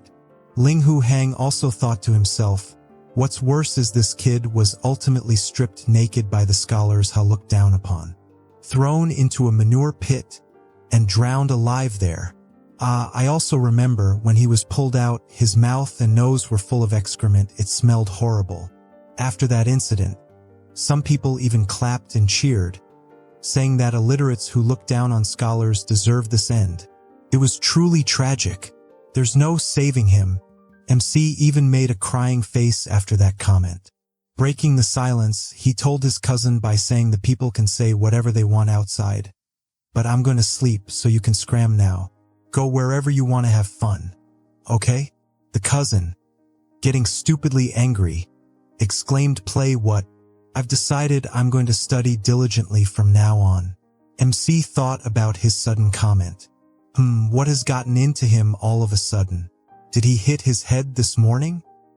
The cousin cried, telling MC again that I've decided that from today on, I'll study hard, read until the book falls apart, read them through, then take the imperial exam, win the first place and ride a horse through the street. And I want to make all the other scholars admire me so much that they fall to me ground in awe. Time went by. MC realized that it was so late in the day. He thought the system still hadn't given any instructions. It's really strange. He doesn't tell me my task. Don't even reply to my message. Is he going to let me die randomly? But if I just wait like this, the system will judge me for inaction and deduct my points. No, let's just follow the original plot of the novel first. As he was thinking about his further ado, someone started calling him from the outside. Young master, the Su family has sent an invitation. MC, going close to the person, asked, where is the invitation? The person replied that a young lady from the Su family personally came to deliver the invitation, inviting you to dine at Xiang restaurant. And master asked me to ask for your opinion. If you don't want to go, I will send her away directly. M, putting his hand on his chin, started pondering. A young lady from the Su family? If it wee Su Huining, you would have just said it was her. But which other young lady from the Su family would come looking for me? The servant fearfully answered, this servant doesn't know, sir. Ling Hu Hang, waving his hand, said, forgot it. I'll go there myself. MC, coming on the back of that person, came to be sure of that it was not Su Huining. He asked himself, if it's not her, then who in the Su family is it? Standing confidently, he greeted the guest. I heard that you came to invite me to have a gathering at Zuixinlu. I wonder why. When the girl looked at him, she was shocked seeing him. Even Lingui Hang was in the same state. And at the moment she and he both exclaimed in shock, why is it you? You also got into the story. MC, seeing his ex-girl, asked her in a shocked state, you? What are you doing here? The girl asked back, so why can't I be here? And why are you so nervous? I didn't say anything. Looking at him, she mentioned, That's right, I really encountered something strange. This guy is now trying to pretend that he doesn't know me. MC holding his inner feelings tells you came to deliver the invitation, inviting me to dine at Zuetian restaurant? MC McDoubting her intention said no way? Is this really possible? The Sioux girl confirming her intention of inviting him told him that's true. She asked another question. And so then when you said why is it you again, what did you mean to say here? She added it's not like this is the first time we have met. So, do you need to be so surprised? Or do you want to keep acting like we are two different unknown persons? If that's your intention, then I'll play along with you, too. MC getting nervous hearing her proposition, stammers and speaks. I was just expressing my feelings. When we last met, you and I were as close as family. In the blink of an eye, things have changed. MC says to her, well, look what a coincidence. I was just about to say, why is it you? I'm so happy to see you. As he was expressing his thoughts, she grabs his hand and pulls him closer to her. She told him, look at you today in this green robe. It looks much more fitting than the last time you wore that black one with cold trim and a turned-down collar. Mac trembling thought to himself, it's really Mao Chue. She really remembered the clothes I wore last time at the Tan family in the previous novel. Fearfully, he started calling the system. System. Oh system, please come out? Feeling no response from the system, he thought, isn't Mao Chue the heroine of the crazy son-in-law of the Four Seas Dragon King? Why is she in this book? What's she doing in this Nobel? Mao Chue, glaring, told him come on. Stop pretending. Do you think I won't be able to recognize you just because you changed your disguise? What are you so upset about? Don't tell me that you didn't get to marry your childhood sweetheart. Su whining? That's why you are acting like this. MC, becoming fearful of her comment, grabs her mouth from the back and advises her please keep your voice down. I will tell you everything. He again suggested to stop talking. This is my courtyard, so let's go in and discuss the matter. She commented, what, are you going to sneak someone into your own house? Why are you being so secretive now? Why you annoying? Be gentle. You are hurting me. As Lingyi Han was taking Mao Chue into his house, his mother saw them going together. She, in a shocked state, commented, this is why they are being so close. His father also commented, Madam, I seem to be dazzled and hallucinating just now because I saw them almost being intimate. Wang Jielinghu Hang's mother spoke. If the master also saw Hanger hugging the Su family cousin Mao Chue into the courtyard, then it's probably not just you. I also saw the same thing. The father, confused, asked, when did your son get together with Su Huining's cousin? Wang Jie replied, don't just ask me. I just found out about this today. The father angrily retorted, that wretched child. To be carrying on like this in broad daylight so intimately, it's simply outrageous. Wang Jie saw her husband taking action to stop Linghu Hang and Mao Chue. She stopped him and suggested, don't be in a rush. Hanger is one thing, but Miss Mao is an unmarried girl. And we don't know what's going on in the room right now. If we rush in like this, that girl's reputation will be ruined. The father skeptically asked his wife, then what do you suggest we should do now? Wang Jie gave a solution. She told him, I think we should at least wait until Miss Mao leaves. We can talk about anything behind closed doors as a family. As they were talking among themselves, Linghu Hang's second aunt, Qin Yeye, approached them. She exclaimed, big brother, big sister-in-law, something big has happened. She adds, come and check on Tianer. He was refusing to study this morning. But suddenly he ran to the teacher saying he wants to study hard and take the imperial exam. He might have hit his head. Hearing her comment about the current state of Tianer's studying, brought of them became a state of stone in shock. Now the scene takes you to Linghu Tian's room, where we see Linghu Tian studying with this teacher. The teacher mentions to him, ahem, my student, you should know that the way of great learning lies in manifesting. As the teacher was teaching him, Linghu Tian, he clearly failed in every aspect of learning anything at all. Recalling the lesson of the teacher, he exclaimed, "Sir, I clearly remembered you teaching me something just now. Can you please tell me what it was again?" The teacher frustrated through the scroll and explained in manifesting illustrious virtue. "You don't even know the word virtue? How do you expect me to teach you?" As the teacher and the student were studying, we see Xiao Taohong, Ling Hu Sang's concubine, intensely watching them. She thought to herself, can this good-for-nothing learn anything? Turning away despondently, she thought he was clearly pretending to be good, probably trying to scam money from his mother to go out and start drinking again. She now leaves a relieved deep breath and thinks, "Pew, luckily he didn't grow a brain. I almost thought this kid was going to make progress." At Ling Hu Hang's room, he spoke to Mao Chue. He questioned her, "What's going on? How did you become Su Huining's cousin?" She elegantly replied, "I don't know either. Everything was fine at the banquet. Then suddenly there was a flash of white light, and I fainted. And when I woke up, I was already at Su Huining and Neng Yi's wedding. As Su Huining's cousin, I was combing her hair at that moment." Ling Hu Hang started moving back and forth as he started thinking about the situation seriously. He told himself, this is a bit abstract.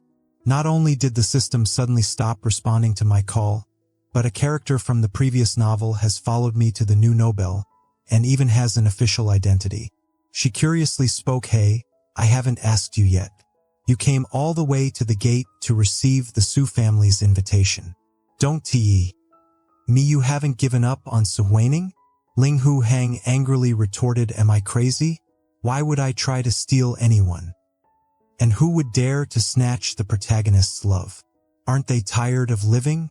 Mao Chue, hearing his thoughts, told him, "Is that so?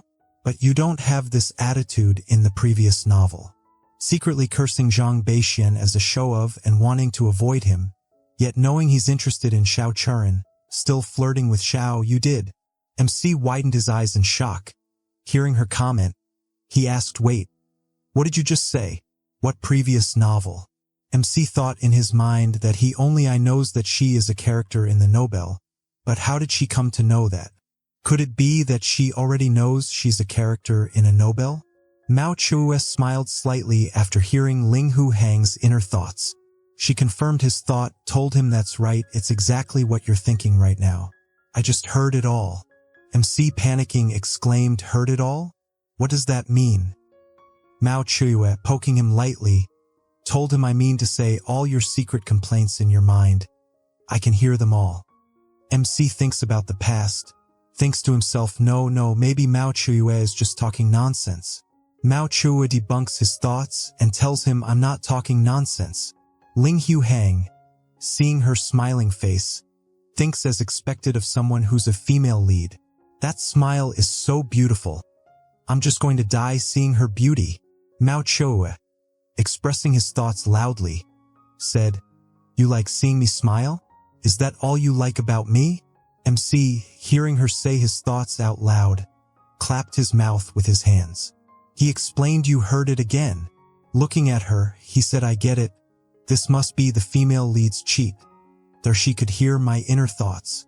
And again, being able to hear my inner voice must be because the trash system isn't fully developed, leaving so many plot holes. Trash system, why aren't you coming out? Mao Chue smiled victoriously, hearing his idea in regards to her. But suddenly she grabbed him and told him, "Never mind. If he cares so much about this, just let him be." She also suggested, "Hey, you dragged me into the room in broad daylight just to leave me here watching you soused out?" Ling Hu Hang stopped her suggestive hands and told her to stop wondering. She exclaimed, "Stop," when we met again at the Tan family hotel. "Who was it that said I was hot?" Coming closer, she gently called me. She told him, "Ling Hu Hang, did you know I was hot just by looking at me?" Coming intimately closer, she started whispering, "Ling Hu Hang, do you want to personally taste that?" In reply to her suggestion, he tells her, "Let me tell you this in advance. Although my name is Ling Hu Hang in the previous book, I only had the task of playing the role of Ling Hu Hang. I'm not that little boyfriend who had a sweet campus romance with you. I was not permitted to touch, Just watch and feel. Mao Chuyue explained, would I care about a blind man who dares to break up with me? It doesn't matter who you are. What matters is that there is only you and me here now. And do you know what this is called? Otherwise, Ling Hu Hang blushed and asked like a naive person, what is this called? But inside he thought, seeing her beauty, shit, who can resist this?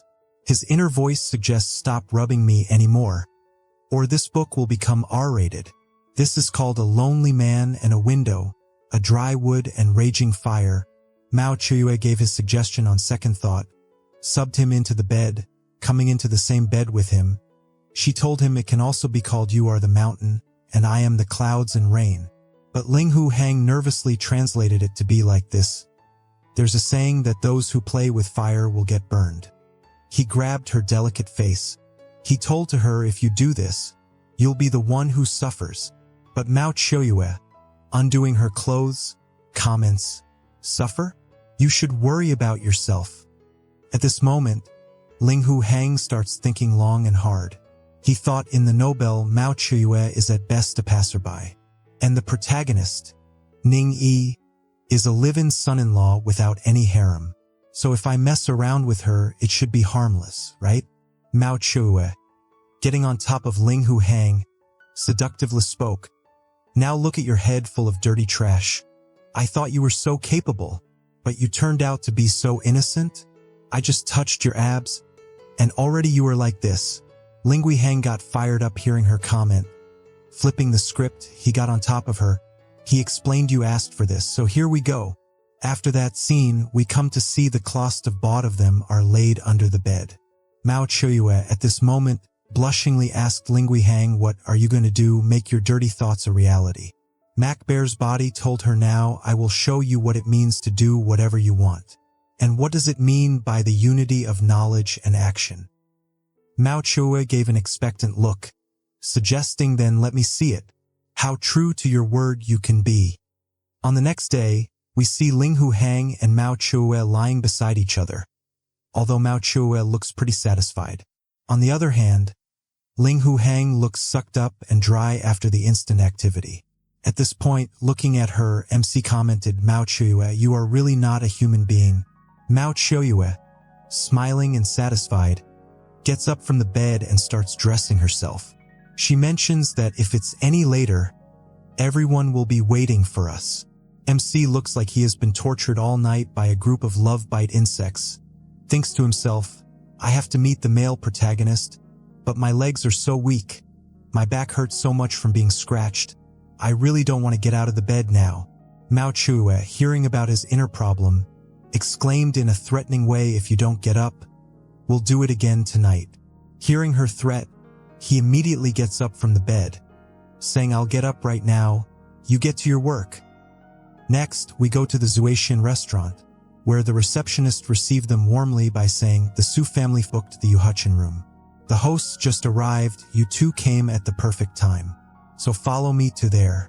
Ling Hu Hang followed the guide, and after reaching his destination, he saw the main female lead of the story. The female lead, seeing him, shyly exclaimed, Ling Hu Hang, what is he doing here? MC, seeing her look, thought to himself, hey, you're a married woman now. Can you not look at me like that? I'm scared. Hearing his inner voice, Mao Chuyue starts laughing in delight. MC also thinks that if your husband sees this and suspects we're having an affair, I'll never be able to clear my name. On the other side of that room, we see Ling Hu Frng and his wife sitting with old Master Su, and So Huining's parents. In there, Su Huining looked towards MC. When he spoke to them, sorry, we're late. Ling Hu Hang, seeing his parents' presence over their thoughts, so they also invited my parent. They have made quite the grand setup. His parents scolding told him, you know you're late, and you're still standing there foolishly? Come sit down. Stealing the spotlight, the protagonist enters the room. He told Ling Hu Hang's father, Uncle Ling Hu, no need to be harsh on brother Ling Hu. He mentioned that it's just a family dinner. Ling Hu Hang, clutching his fist, watches as the male lead Ning Yi appears at the banquet. At his presence, MC surprisingly remembers that the person is Ning Yi, the big shot who's about to strip up the Sangzhou business world. Ling Hu Hang takes us to the background story of Ning Yi, according to the novel story, who is the sole survivor of the once great family. 20 years ago, a great fire burned the once prosperous Ning family mansion to the ground. Well, if you haven't grasped it yet, the scene shown in here of a large mansion on fire is the same mansion of Ning family. I'm sure you are not that smart to understand this fact by yourself. That's why I had to step in, and the story makers had to include the story in a bracket. Anyway, back to the flashback we go. After Ning Yi became an adult, he was found by the old master Su. Man, he is really old to expect. The old man who arranged for him to be married to Su Huaning. And in the process, Ning Yi became the current son-in-law of the Su family. Coming to the present, Ning Yi starts to greet Ling Hu Hang. He told MC this must be the elder young master of the Ling Hu family, right? Please accept my greeting. I'm Ning Yi. He adds that my wife told me that brother Ling Hu took great care of her since childhood, and that created a bond beyond compare. It's a pity we couldn't meet on the wedding day. Ling Hu Hang sweeting, due to nervousness, told Ning Yi no brother. Not at all. Inwardly, MC thought to himself, according to the Nobel's plot, he's also a fellow transmigrator from the modern era. And I just don't know which version of the modern world this big shot is from. Breaking the silence, Ning Yi mentioned, brother Ling Hu, I know there has been a lot of speculation in the town recently about my marriage with Ning. I think he is calling Su Huining Ning by a nickname. Ning Yi adds to prevent brother Ling Hu from having any misconception about the Su family.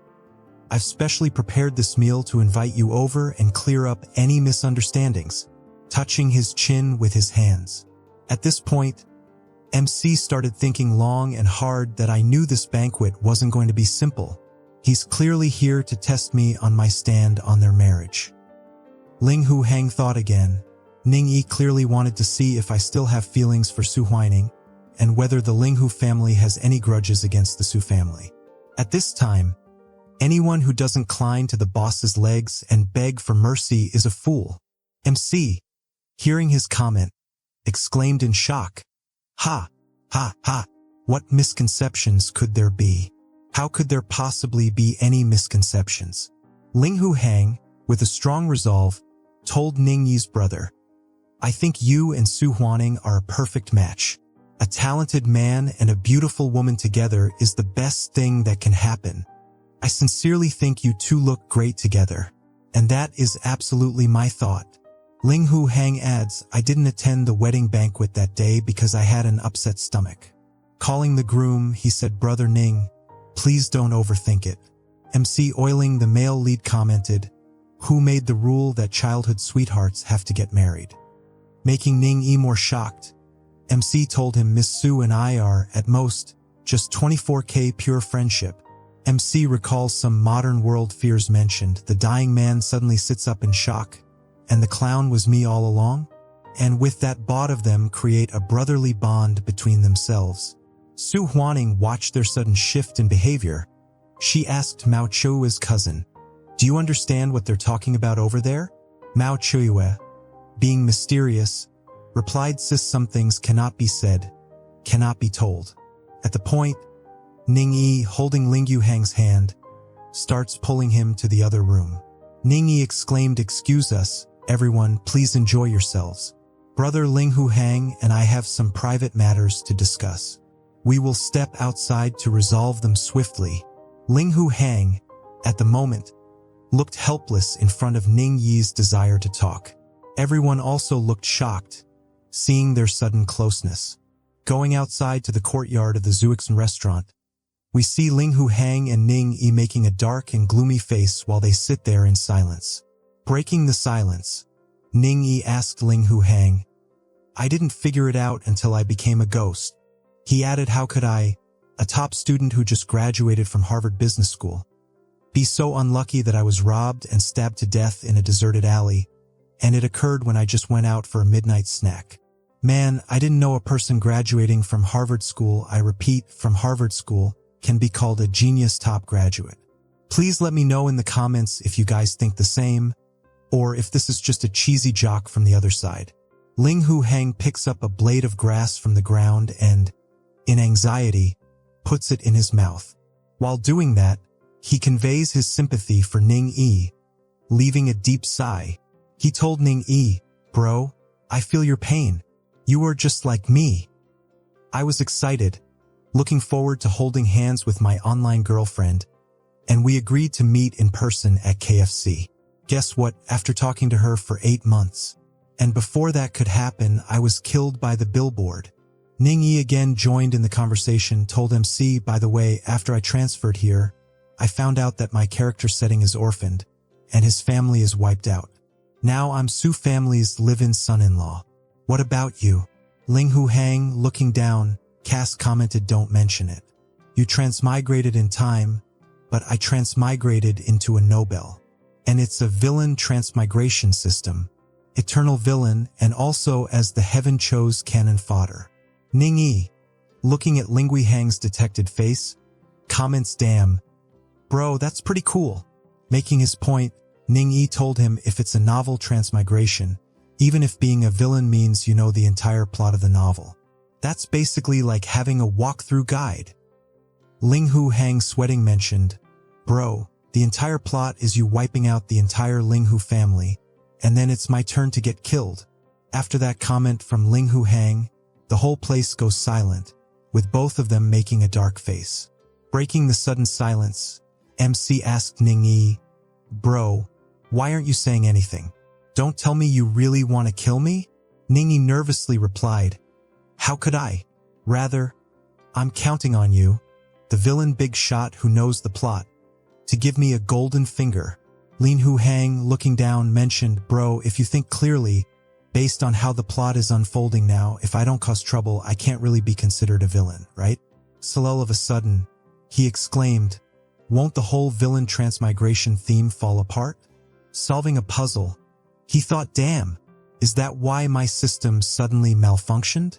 Ning Yi, also holding his head, said, "According to what you said, could it be that the villain is actually someone else?"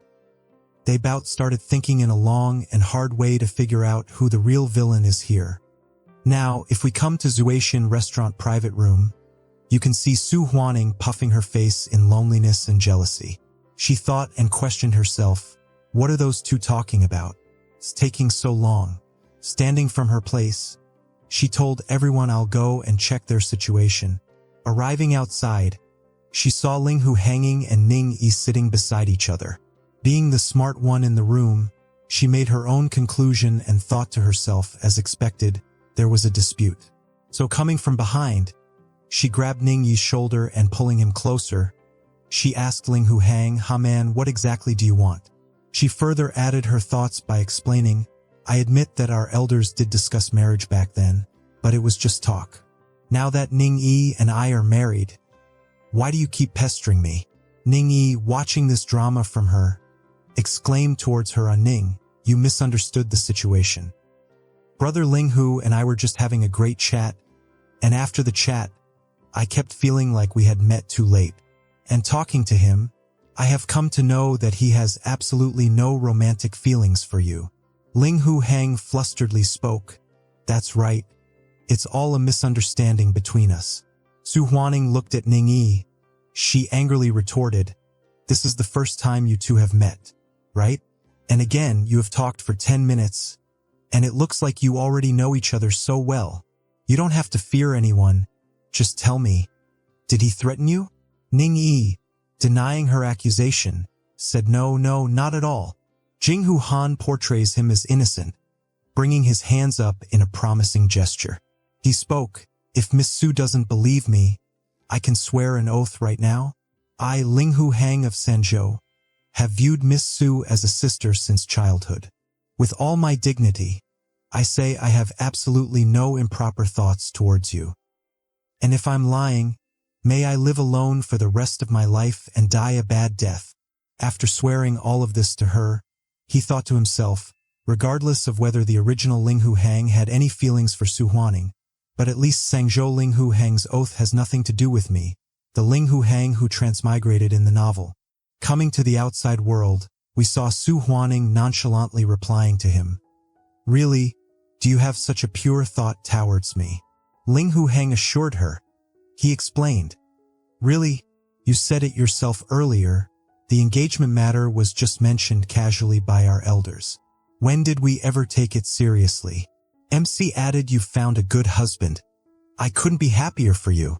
Ling Hu Hang, making full use of the situation, puts his hands on Ning Yi's shoulder and mentions, just now, when brother Ning Yi and I were talking to him to treat you well in the future.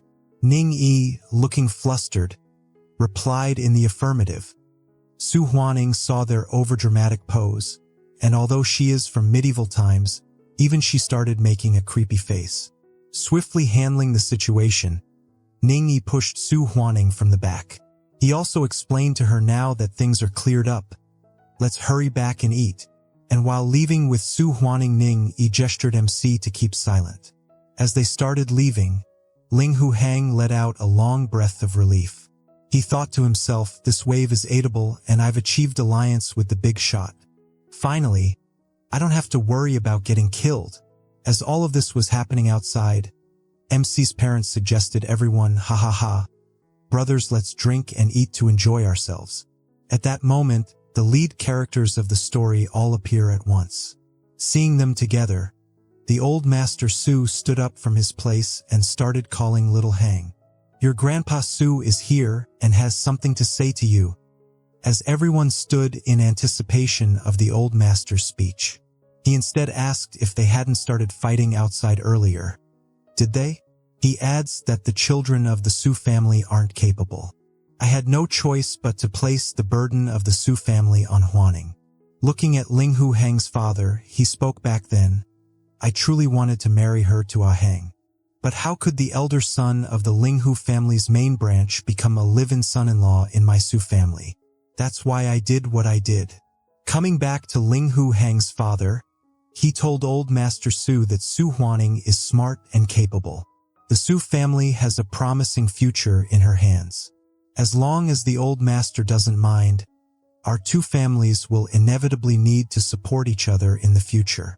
At a certain point in the conversation, Ling Hu Hang's mother looked at Mao Chuyue. Suddenly gesturing at her and my apparent relation, she winked, looking at her. Mao Chuyue was caught off guard by her sudden gesture. She was left in a daze in that moment. Coming back to the conversation between old Master Su and Ling Hu Hang's father, Ling Hu Hang watched all that was happening in there, and looking at the situation, he commented, ginger gets spicier with age. Making a frowning face, he retorted, man, who would believe that the same guy who was cursing the Su family so fiercely last night. Zooming out, we saw Mao Chuyue and MC, both looking at the situation with apprehensive thoughts. Old Master Su laughs. Hardly, ha ha ha ha. This meal was really enjoyable. Ling Hu Hang's father also looks pleased with the thought. MC and his new wife were leaving the place slowly, but Ning Yi from the back suddenly called MC, ha brother, walk slower. He told MC that I'll come find you when I'm free in a couple of days, and we'll discuss the next step. Ling Hu Hang smiled and said, all right, see you soon. At a point, Ling Hu Hang, with his mother, was standing in front of the carriage of Mao Chuyue. A silhouette of her can clearly be seen from the outside. Mao Chuyue is being mischievous and flirtatious. Removed the carton and blushing gestured the calling sign towards Ling Hu Hang. MC also blushed seeing he sign. He thought in his mind, ha, lady, don't be so blatant. My parents are right here. Looking to the side, his mother made a dark and scary face after seeing the intimacy between them. She grabbed Ling Hu Han's ear and pulled him by saying, what are you looking at? Get in the carriage. MC stammering tried to explain the situation. Ow, ow, ow, mom. It hurts. What are you doing? Going inside the carriage, Ling Hu Hang's parents shut their eyes closed for a possible confrontation with him. Ling Hu Hang's mother, sitting his mother spoke to get the attention of her husband. Ahem. Master. His father, taking the stage, mentioned that since things have come to this, is there anything you can enlighten us on? Suddenly, his mother hit him on the head, exclaimed, don't pay attention to your father. He has been acting with old Master Su for too long, and you Ling Hu Hang still hasn't gotten out of the character yet. MC's father stops her scolding, mentions how could you treat the master so roughly? Ling Hu Feng's wife, clenching his fist, replied, what master? This is my son. Lin Hu Feng, impressed seeing her angry state, nodded, oh, I understand. You mean the young master, heaven's secrets cannot be revealed, right? And indeed, he hasn't gotten out of the character yet. Ling Hu Hang, hearing all of this, was momentarily shocked. Coming into his room, he lay in the bed and started thinking about the situation. To make some sense of all that was occurring in the short frame of time, he started calling the system over and over again. After calling 3 times, he spoke, I called you 3 times. Do you dare to answer? Sitting up, he thought to himself, this current plot direction is a bit weird. I haven't messed up the main storyline, have I? And it's like driving blindfolded without the system's help. I'm so scared that something will go wrong. Thinking of it, the princess has given birth. And I almost forgot the third uncle's wife is Princess Chenyang. At the point in the plot, she was giving birth, right? And with that thought, he lay again and closed his eyes in order to rest. But suddenly remembers something, he stutters and sits up in a fast motion. Wearing his sleepers, he remembered in the novel, the baby girl was strangled to death by the midwife right after birth. Switching profusely, MC recalled Princess Chantang thought the child died prematurely due to difficult labor and suffocation. And because of this, she was heartbroken. She was ill and never recovered, allowing the third uncle's mistress to take her place. Leaving quickly, he recalled that since the baby girl had already been born, logically, she was not so far from being strangled to death. At a certain point, he spots the baby being taken. Looking from the back, he thought that if the baby girl died, Princess Chenyang and her uncle would fall apart, and the royal family would have conflicts with the Ling Hu family. Frowning in anger, Ling Hu Hang thought this was what accelerated the Ling Hu family's downfall. Clenching his teeth, Ling Hu Hang had come to a final decision that the child absolutely cannot die. MC saw the maid looking here and there to do his job, but he was also relieved to witness that the child was sound and safe. He sighed and thought, fortunately, I'm not too late. Now, from the maid's perspective, she gave a menacing look to the child. She whispered, you unlucky thing, I will strangulate you to death later. As she was speaking, she suddenly sensed someone behind her. Angry, she looked and shouted, who's there? Before she could make sense of anything, a strong kick came towards her, knocking her out of her feet. So as she started following Newton's law, to no one's astonishment, the baby was out of her grasp, and also was flying in the air like an angle. But before the baby could fall, Ling Hu Hang caught her delicate baby firmly. As he caught the baby, he let a sigh. Making a divine sense, he asked the question of the century, where are you sneaking off to with the child so late at night?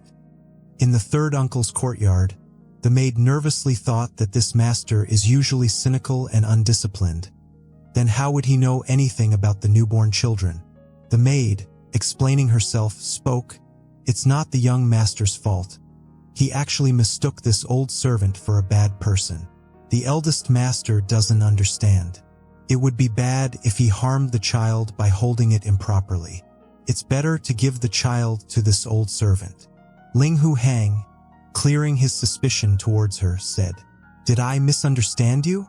The maid, thinking she has fooled MC, and now she has the upper hand, tells, yes, look, the child isn't even crying. Trying to be smart, she pointed, not crying right after birth isn't a good sign. Maybe it won't survive. Don't let this bad luck affect the young master. Insisting more, Ling Hu Hang explained it would be better if the child died in his hands. It would be none of my business then, so I'm technically this child's elder brother. Even if it's not breathing, I should still say goodbye to the child. Ling Hu Hung, holding the child upside down, smacked her in the back. He commended her, why aren't you crying? Cry for this young master. He recalled, I've seen them do this medical drama. This should be right, shouldn't it? Seeing his action, the maid cried in shock, madman, you are a madman. He's crazier than me. And with a bolt, she started running from her place. She shuddered. If the child dies, it's all the young master's fault.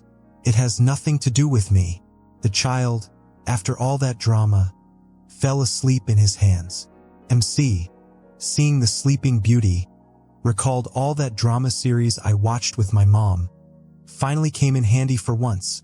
Ling Hu Hang, going inside Princess Chenyang's delivery room, came face to face with her. Seeing him, she mentioned, "Young master, this isn't a place you should be." Ling Hu Hang, clearing her misunderstanding, pointed, "Look clearly. I'm bringing the child here for its mother to see."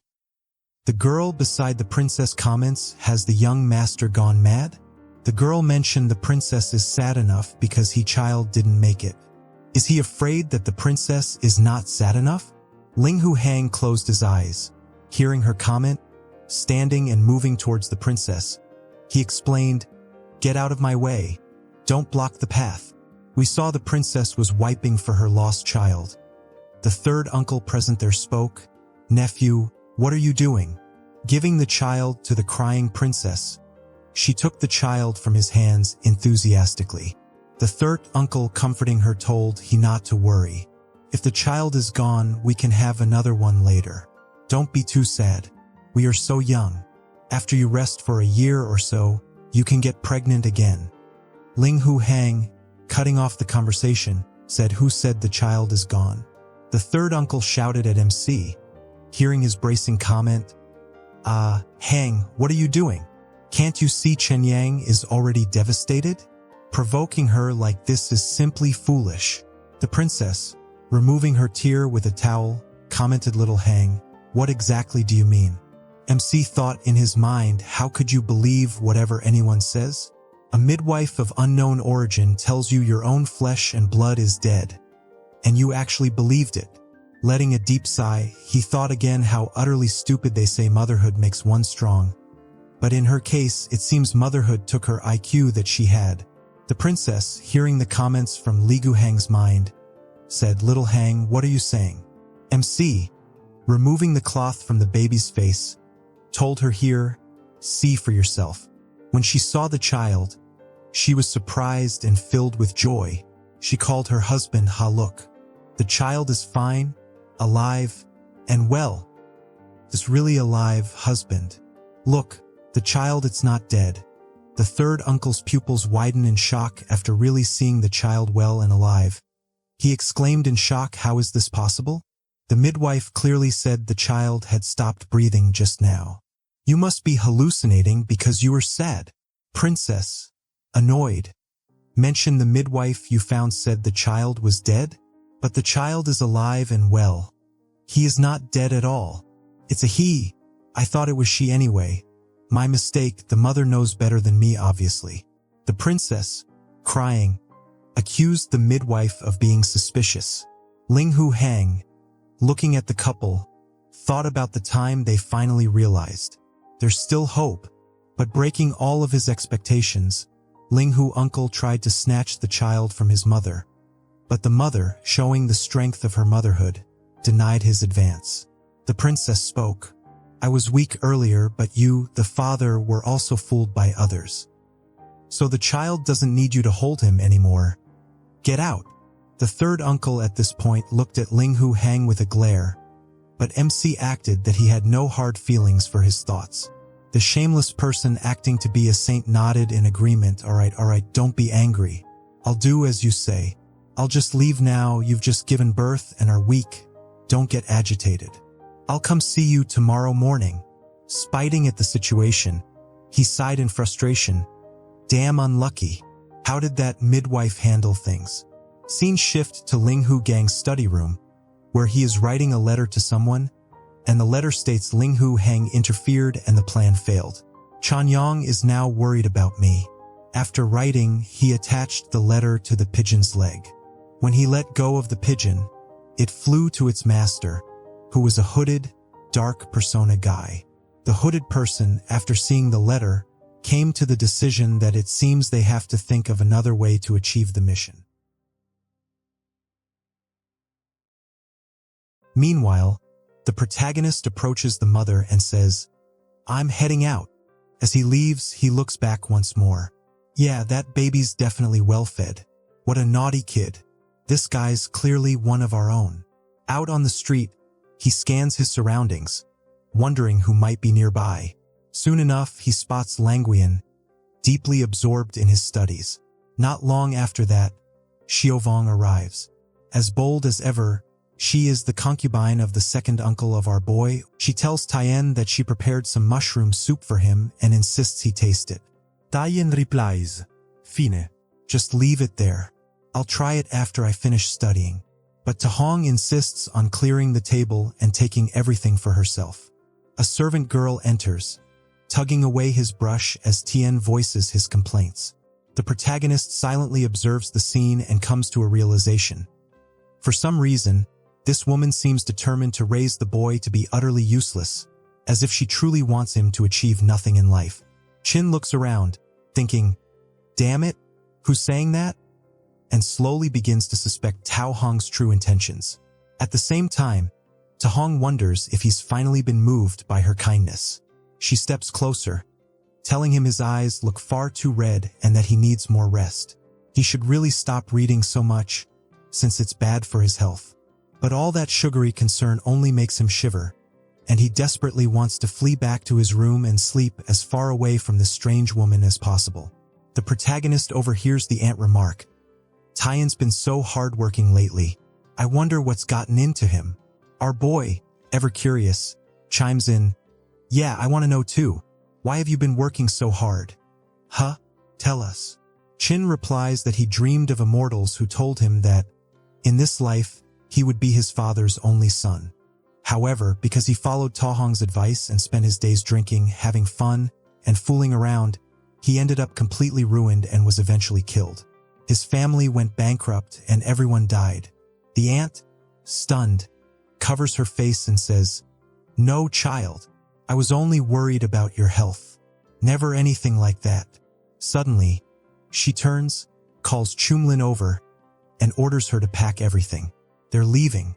Shin walks up and asks our boy what he thinks. The protagonist congratulates him, saying, "This kid has really grown up. Still, we can't figure out how this brat knows I'm here." A few days later, the little system finally appears. Our boy immediately complains, "About time, man. You took forever." In the meantime, he has already introduced modern-style clothing and begun opening his very first businesses. Something about all this feels off. The protagonist tries to identify who the real villain might be, since nothing has happened yet. Just then, someone approaches him from behind and calls him young Master Hang. Oh no, it's the powerful one, the princess with endless storage. She asks why Princess Qinyang is dressed like that. Qinyang replies that if it weren't for him, she and her son would have been separated that night. She came specifically to thank him in person, but he places a hand on her shoulder and asks why she's being so formal. They're family, not strangers. Then he thinks to himself, Princess Qinyang is probably one of the 3 most beautiful women in the entire country. Maybe even number 1. My third uncle must be an idiot to ignore someone like her just to keep that other woman around. He expects her to be shocked by his thoughts, but instead she's more curious about who this other woman might be. The protagonist asks if she's all right, noticing that she's trembling. Qinyang finally understands why the middle wife wanted to take her baby away. That bastard gang had been planning to separate mother and child to force her into this whole mess. The protagonist considers telling her everything but hesitates. His uncle is still working on a plan to cure her illness and expel her from the family. If he speaks now, it would only shatter her heart. Sure enough, Qinyang starts crying. She says that young Hang has been incredibly kind to both her and her child, and she's not ungrateful. One day, she promises, she will repay him however she can. She turns and leaves, while he stands there wondering if he said something wrong. Why did she suddenly walk away like that? Meanwhile, the comments are all saying, this protagonist clearly wants to share a little milk time with the baby. The scene returns to the Lingyu mansion, where the fierce one arrives. She calls Shoki and asks if she remembers what she told her that night. Shoki answers yes. She'll keep an eye on that bastard gang, investigate who the woman lingering around him is, and report back. Qinyang says she's heading to the palace, but something doesn't feel right. Perhaps that woman is actually the mastermind behind everything. The scene then shifts to the Imperial Palace Hall, where someone places a flower into the hair of a black-haired woman. Good grief, I think I know where this is going. The woman comments that the princess has beautiful eyes, far lovelier than any ornament she could wear. The fierce one simply smiles and replies, "That's only natural," sounding completely smug. Suddenly, someone arrives to announce that Princess Chenyang is requesting an audience.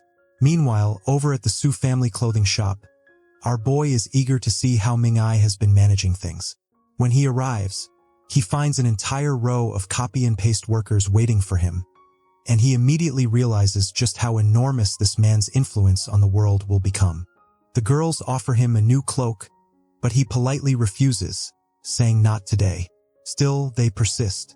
Such a handsome young master absolutely must try on some clothes, they insist. Lingyu, however, is more curious about where Ninji managed to find so many wild beauties. Out of nowhere, a piece of fabric drops over his face. Confused, he asks, "What is she doing here?" "Oh no, it's Siu, more dangerous than ever." "What the hell?" She suddenly flops into one of the chairs and asks what he thinks of her outfit. Looking somewhat crooked, all he says is, "So, you want to do this again?" She immediately launches a stomping attack, demanding to know why he hasn't contacted her in the last few days. She's ruthless, completely overpowering our boy. What cruelty. Writhing in pain, he finally decides to fight back. He grabs her arm, headbutts her, and asks if she's planning to punish him. And all of this is happening right in the middle of Ming-ai's shop. "See? I told you." Suddenly, the door flies open. He hurriedly throws on all the clothes. That's when Ninji appears and says, "Hey, brother Linger, you finally came." Then he adds, "Come on, there's some chaos going on in the shop. Let's go take a look." The protagonist is baffled, wondering why this guy seems to be enjoying himself while someone is wrecking his store. In the center of the hall, Horning is demanding to know why she should leave Ming-ai to go with Mungi. Manji tells her not to be so angry. He's merely inviting her to come along, yet she's acting all arrogant and high-handed. He says she ended up marrying this poor loser, and now she'll have to work every single day. She really brought this streak of bad luck on herself. Watching this, Lingyu starts wondering if this guy isn't behaving the way he was originally meant to. At the beginning of the story, his only purpose was to constantly insult Ming, but now he seems to be taking Lingyu's role instead. Ning, however, is furious, shouting that this bastard is insulting Horning and demanding a beating. The protagonist holds him back, telling him to stay where he is. With Horning's strength, who would Morang even stand a chance against anyway? She fires back, asking, "If Ning-ai is nothing, then what does that make you, moron? A foul-mouthed, pot-bellied, thick-headed idiot." Probably some savage insult in Chinese that we don't even get the reference to. Lingyu, watching this and thinking his wife is terrifying, sees her completely humiliate the guy and feels relieved that someone else is doing the insulting for him. Many agrees, saying she's better at everything she does. But now the protagonist isn't pleased at all. Being friends with a love-struck man is an absolute nightmare. Mang keeps yelling, screaming, "Horning, you filthy woman. The only reason I wanted to marry you was because my family is far superior to yours." At that exact moment, Lingyu realizes this is precisely what he was supposed to say. It's as if the story is fixing itself. Since he took over Lingyu's body, all of Lingyu's original lines and actions were transferred to Morang, who is now the one shouting insults, calling her filthy, and telling her to stop pretending to be hard to get. Ning completely loses it and charges forward. The protagonist tries to restrain him, but even then, Ninji grabs Mong's arm and snaps it instantly. The guards rush in, shouting that they need to protect the young master, but Murang blocks them, demanding to know who dared to lay a hand on him. Ninji steps in front of Qing, asking how he dares insult his wife like that. In the end, Myron just leaves. It looks like he's about to do something, but nope, he only warns them to be prepared. The people nearby begin whispering that Master Lingucha really shot himself in the foot this time. Once again, another scene unfolds exactly as it did in the original story. So the obvious outcome follows. Since he's allied with Nimi, the villain now must be, or maybe it could be someone else entirely. Just thinking about who the real villain might be, and how many possibilities there are, feels strange. Right then, Huyu bumps into him, and he asks her what she's doing there. She says, "Hey, don't you think Ming'ai is kind of strange?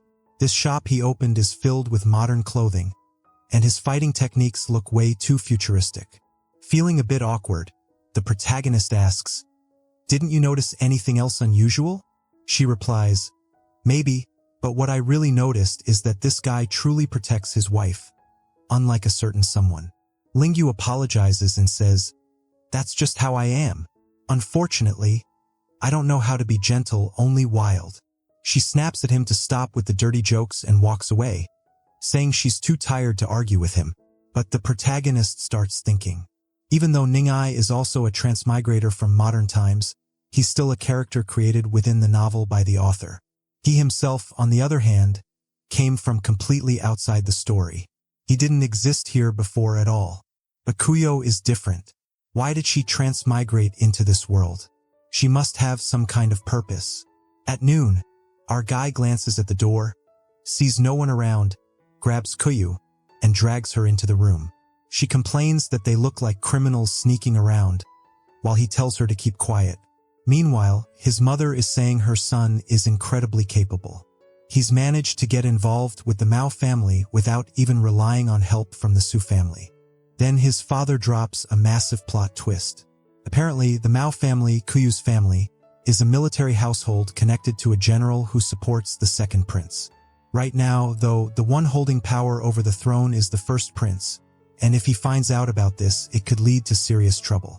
Even the protagonist is stunned by this revelation. His mother says, "Relax, you fool. The prince is benevolent. He'll understand." But the protagonist can't help thinking that women can really be unreasonable sometimes. His mother insists they must take advantage of the fact that the third princess has recovered her health. He replies that, speaking of her, their third brother isn't exactly a good person. At that moment, Shoki arrives with news for the princess. She went to visit the gang's mistress. Now the princess staggers, nearly collapsing, but she grabs Shoka's hand and tells her to speak. She says she'll handle it. She explains that the other woman gave birth to a daughter around the same time she did. Because Gang was present for the wet nurse's childbirth but not for the other woman's, the mistress is furious. Gang has promised that his marriage with Chenyang won't last much longer. Soon, he'll leave Chenyang and be with the other woman instead. The poor woman breaks down crying, realizing that if he's making plans like this, it's almost as if he already knows she's going to die. Now she understands that if her baby had died, she truly would have been crushed and turned into an easy target. Worst of all, she realizes this was all planned by her own husband. She also understands that none of this happened because Lingyu exposed the gang's schemes. She swears she'll never forget his kindness. But she isn't the only one thinking of showing kindness. Tu is also considering it. Today, however, she's furious. She says that if he won't say anything, then she's leaving. She's angry because she thought she was being summoned for an intense midday duel, only to end up disappointed instead. This girl is a true firecracker. The protagonist then asks, "I have something I want to ask you. When you ended up in this novel, did you receive some kind of special mission?" She immediately answers, "No." He finds that strange. "Do you have any knowledge of the plot? A system? Anything?" Q replies, "Are you insane? I just saw a flash of white light and suddenly ended up here. That's it." The protagonist is completely confused. It's far too different from what happened to him. He then asks about Charin. She was one of the female leads, so in theory, she should have appeared in this story as well. Kiru immediately says she understands now. He's stalling, and it looks like he just wanted an excuse to talk about another woman. He tells her to calm down, calls her crazy, and explains that he's only trying to discuss other characters to figure out what's really happening.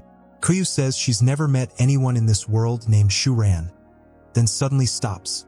He asks what's wrong, and she explains that the crown princess actually has a biological sister named Xiaochuan. Cut to another mansion, and there she is.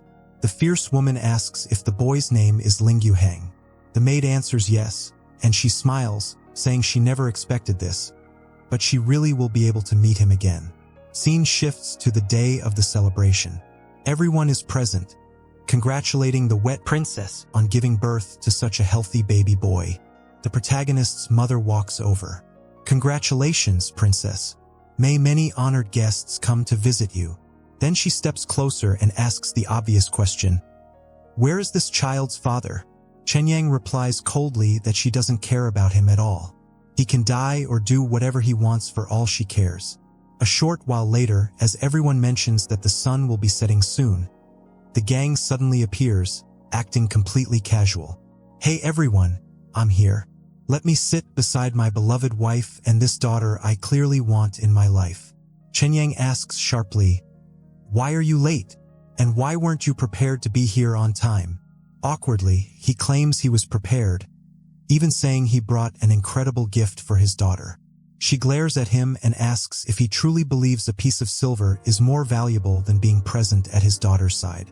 Apparently, this moment is meant to determine the child's future. Gang responds that a future made of gold would be too much for a woman to bear, so silver is the best choice. She throws it to the ground, calling it ridiculous. To her, this means he doesn't think his daughter is worth gold. Everyone gasps, staring in shock. After all, she just tossed it onto the ground. Gong panics. "Woman, what are you doing? You're drawing attention to us." He says he'll buy another gift, but she says it's meaningless. If he didn't choose gold from the start, then nothing else matters. She accuses him of likely buying gold for his other wife instead. Gang starts sweating. She stands up and asks if he truly thinks she doesn't know. Then she threatens him, warning him to keep that other woman and her child hidden, because the royal family has ways of dealing with situations like this. Gang rises in fury, demanding how she dares threaten her own husband. She used to be so obedient. Now she's asking to be beaten. But suddenly, from the doorway, an announcement rings out. The eldest princess has arrived. Gang freezes while the protagonist spits out his drink. Outside, soldiers line up, clearing a path.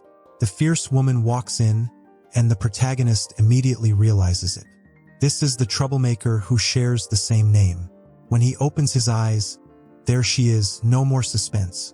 She waves playfully at him as whispers spread through the room. "Wait, the princess knows Lingyu? Since when are they so close? What's going on?"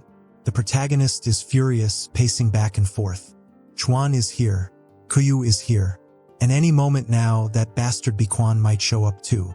He goes to Tsuyu and asks, "Do you know Ambituan in this world?"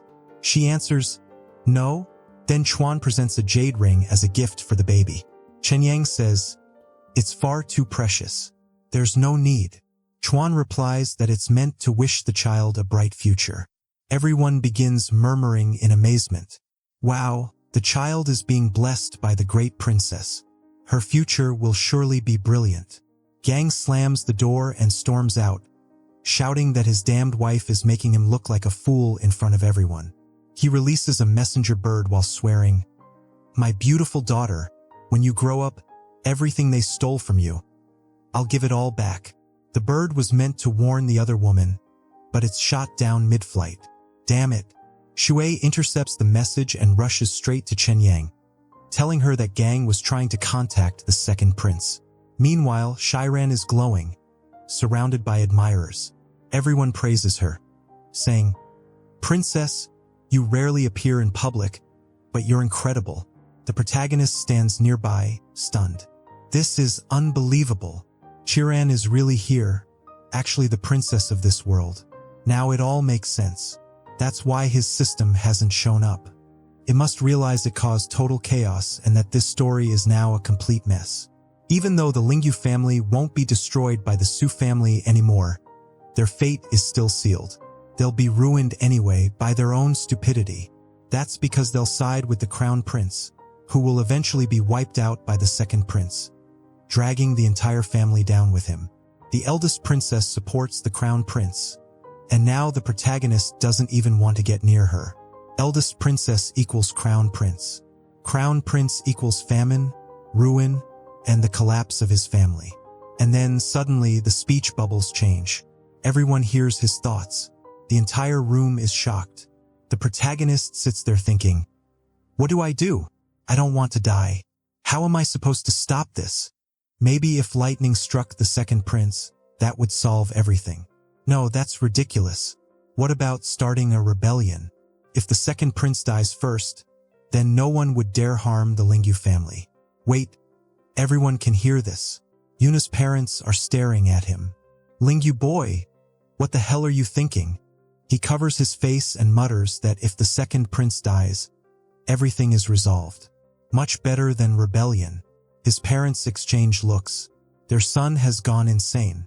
Later that night, everyone waves goodbye as the princess leaves in her carriage. The protagonist heads to his room, thinking that tomorrow he'll figure out how to handle all this. But when he lifts his pillow, there she is, the fierce one. He blurts out, "You crazy woman, weren't you supposed to be in the carriage?" She replies casually, I just slipped away, climbed the wall, and now I'm here." Lingyu grows suspicious and asks if she can hear his thoughts too. She asks if he means the ones in his head, and in that moment he realizes she can. She confirms it. She knows everything about the rebellion, about killing the second prince. Crossing his arms, he says he isn't a bad person. He just wants to survive. This story is brutal. She calls him an idiot for making all these plans while forgetting about her.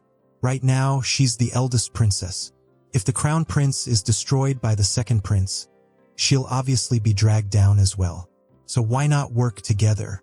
Leu thinks to himself, I know it's a good idea, but your life is filled with drama, and it'll only bring disaster to me. Of course, she hears that. She stands up and says he can think whatever he wants.